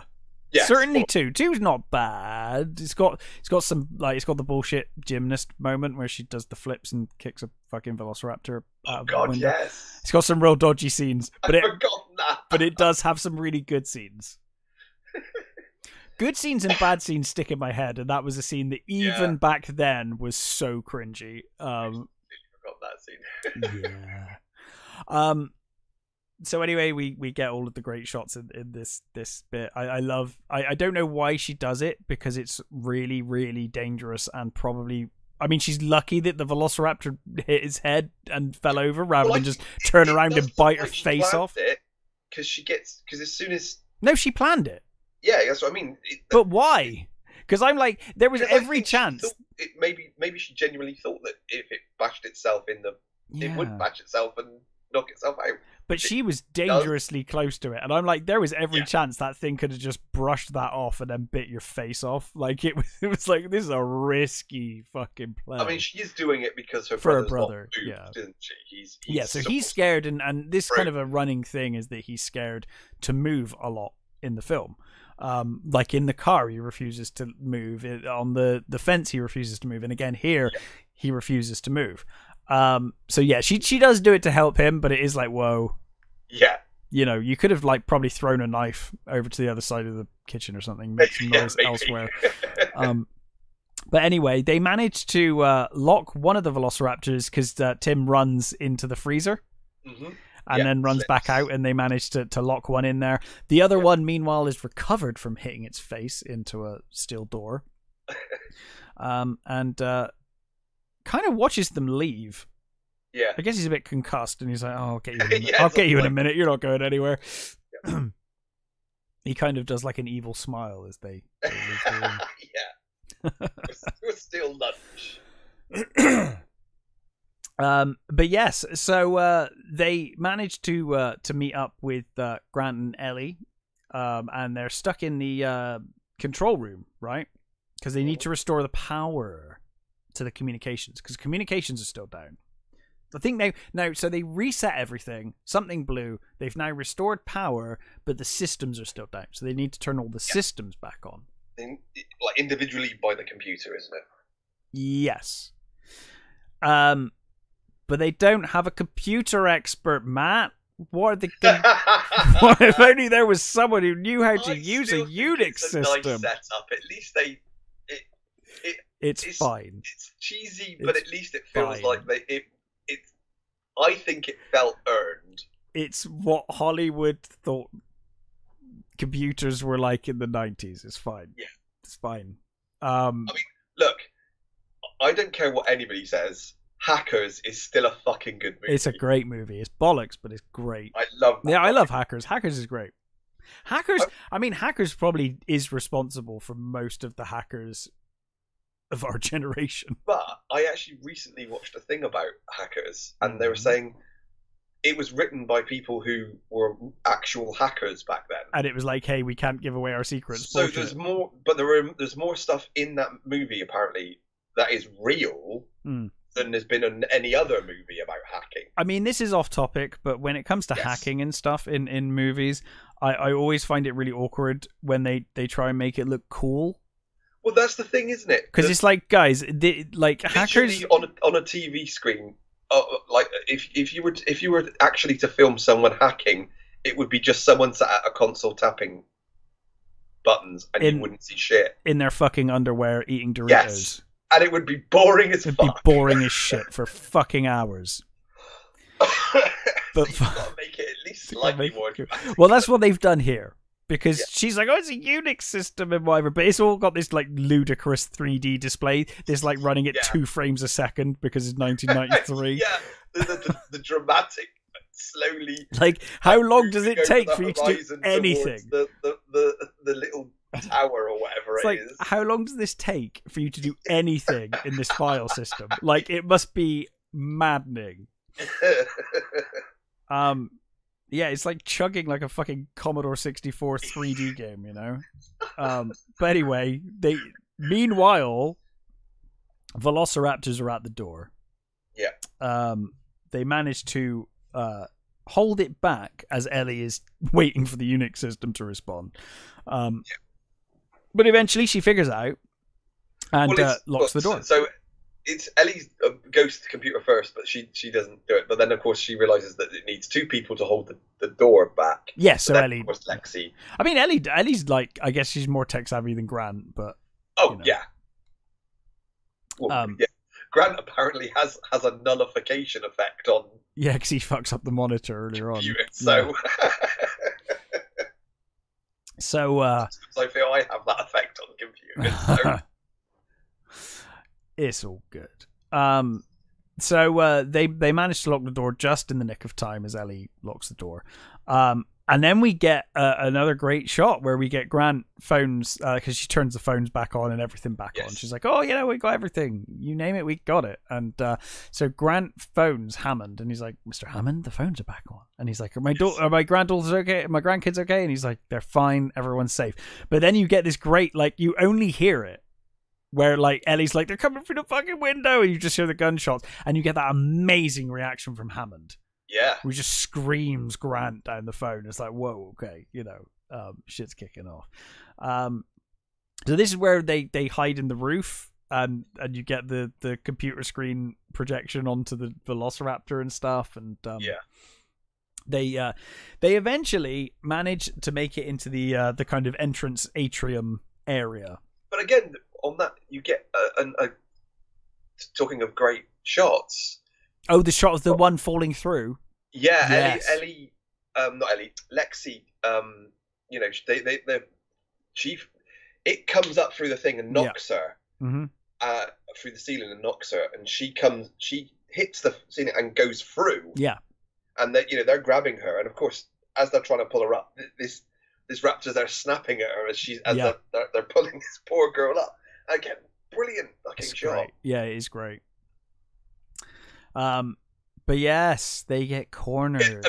I do love, again, a movie fucking, logic. I love the fact that this duct that they're on comes out squarely on some scaffolding that just happens to be in front of this vent. It's like, wow, how convenient. Yeah.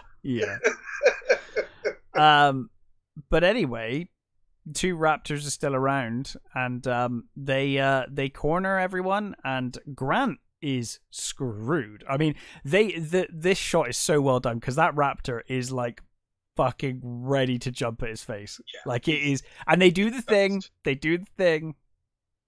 The T-Rex just teleports in. There's no noise. It's just there. No one saw it. No, it's just there. But again, for the sake of the shot, it is such a great shot. Yeah. Of course, the T-Rex with the save, or not the save, but I guess by really hating the raptors, a save. The T-Rex attacks the raptors. Later films will try and make out like this dinosaur is somehow lovely or some shit. I don't know. Yeah, let's wink at Godzilla because he saved us. Yes, pretty much. Pretty much. But I mean, like we were saying earlier on, the sort of little fight scene between the T-Rex and the Velociraptors. The way that you see that they show the Velociraptors in this movie, like the little things like when they're walking in the kitchen and they're tapping their claws on the floor and stuff. Yeah, that's great. And all these little bits and the fight scene, you can totally see why every kid wanted a Velociraptor after. Oh yeah, they made them the coolest fucking thing in the world. Yeah, they're completely. This is just like dino porn, isn't it? Yeah, it pretty much is. So they manage to escape while the T-Rex is attacking. Well, it kills one raptor, but the other raptor jumps on his back. Yeah. It then cuts away. We get the great shot of Grant running down, and he's like, "Mr. Hammond, after careful consideration, I've decided not to endorse your park." Yes. And Hammond kind of solemnly says, "Like, yeah, they get to a helicopter. And of course we get the final shot of the T-Rex throwing the other raptor through the skeleton of the T-Rex, and you get that banner falling with the "When Dinosaurs Ruled the Earth" as the T-Rex roars. It's such a great shot. It is fantastic.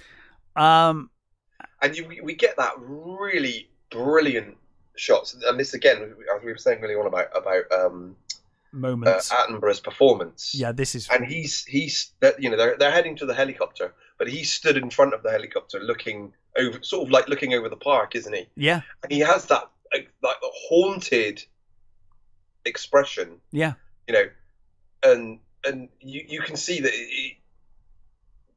clearly deep down he thought he was doing something good here. He thought he was, but just seeing the devastation, you can.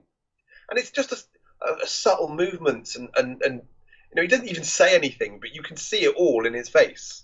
It's fucking amazing. And Grant comes and and grabs him, and he like startles him, and he's like, "Yeah, come on, we've got to go," sort of thing. Yeah. And we did forget the scene where they talk about Ellie comes in where he's eating something. Oh, he talks about the flea circle. Oh, well, we did kind of cover it, but yeah, we kind of covered it, but we didn't talk about it. It's a great scene. But it's a fantastic scene of him just talking about how he grew, growing up and what he did, and I think it's after the T-Rex attack, right? Yes, because she's like, the only thing that matters right now is our family. Yeah. That's a wonderful scene with the flea circus and stuff, and it really highlights, even in later life, Richard Hammond, fucking amazing actor. He's so good. Richard Attenborough. Sorry, fucking hell. Yeah, Richard Hammond. Richard Hammond. Richard Hammond. Just combine the two. So they escape via helicopter. Yeah. Rest of the staff fucking die. Who knows? Yeah. Well, I think most of the staff escaped, didn't they? They all left on the ships during the storm. They left the ships during the storm? That was a terrible idea. It was a fucking hurricane. Before the storm properly hit. I guess. Yeah. Okay. Is that what they say? Well, yeah, they evacuate the island. Oh, fair enough. All the scientists and that. Oh, they all go. That they put out a thing for evacuation. So everyone. So most of the scientists should be gone. Fair enough. I mean, I imagine some of them still got eaten. I think I missed that line. That's fine. But from what I remember. Because I thought when they were like, "Oh, Dennis Nedry, you have to hurry the fuck up because I'm not going to wait around much longer." I thought it was like they were going to a shelter rather than leaving the island during a storm. I think they're leaving on ships. Okay, that makes sense. That makes much more sense. Evacuating the island. But we get one last wonderful scene in the helicopter. Yep. And we see that Grant has become a family man. Yeah, he's got the 2 kids. And he's happy about it. Again. They're asleep on him. He's happy about it. And Ellie catches him smiling. Yeah. She's like, "Oh, okay. We are going to have kids." Yeah. He's like, "Yeah, you can do it." And we see the birds flying as well. Yeah. It's a great shot. It is a great shot. And I never really sort of thought about it until like watching it this time. And it's like, oh, it's supposed to be like, that's what dinosaurs are. That's what they became. Yeah. So you get that, and I obviously I didn't think about it before, but seeing it this time, it's like, oh, of course it is. That's exactly what that is. It's a really beautiful shot of the. I can't remember what it is. It's not a flamingo. Is it something? I don't know. I don't. Yeah. If I took a guess, I'd be wrong. It's a bird with the big. Like a cormorant. I don't remember. It's not a heron. It's a cormorant or something. I don't know.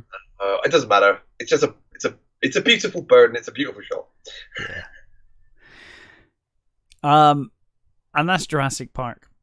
Yeah. It is a really good movie, and like I'm so delighted that it held up. Me too. Actually. It really is that good. And I am reminded. I'm all at once taken back to being a kid watching it for the first time, and also I'm just reminded of why I loved it so much. Yeah, it just is really, really good. It's a really good movie. Yeah, it's brilliant. Yeah, fantastic. Wonderfully directed, wonderful performances. Just great animatronics, great computer work for bloody 93. It's incredible. All-round good movie that pretty much almost all holds up. I think it pretty much all. With the exceptions of a few shots, a few of the green screen shots, and they're not that distracting. No, to be honest, I'm looking for it. In most cases, they're so quick that it's not. You're not seeing it for like minutes at a time. It's just a quick sweep and you're past the shot. Yes, exactly. So it's not really jarring like it is on some other bad green screen movies. Yeah. And Spielberg. I mean, this is hype. Peak Spielberg. And Spielberg was working on bloody Schindler's List at what I know, right? I mean, he was Jesus doing post-production. So I sort of feel sorry for him. He was spending his day like in this making this harrowing bloody movie. This again wonderful movie, and then making a nonsense dinosaur movie. Going and making phone calls and watching, Lost World stuff and agreeing to how monsters moved, how dinosaurs moved and stuff. Yeah, it must have been a nice escape, though. I imagine. Yeah. Dealing with all this depression and shit, and then you're like, oh, I can talk about dinosaurs for a couple of hours now. Thank God. A lot to deal with, though, isn't it?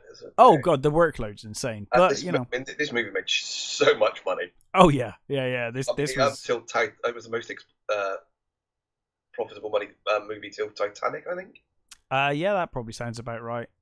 So yeah, I mean, it was this film, and then a few years later, it was Independence Day. Those were the movies of the 90s that I remember having. It's still a pretty big budget. I think it was at 68. Oh yeah, it's a big old budget.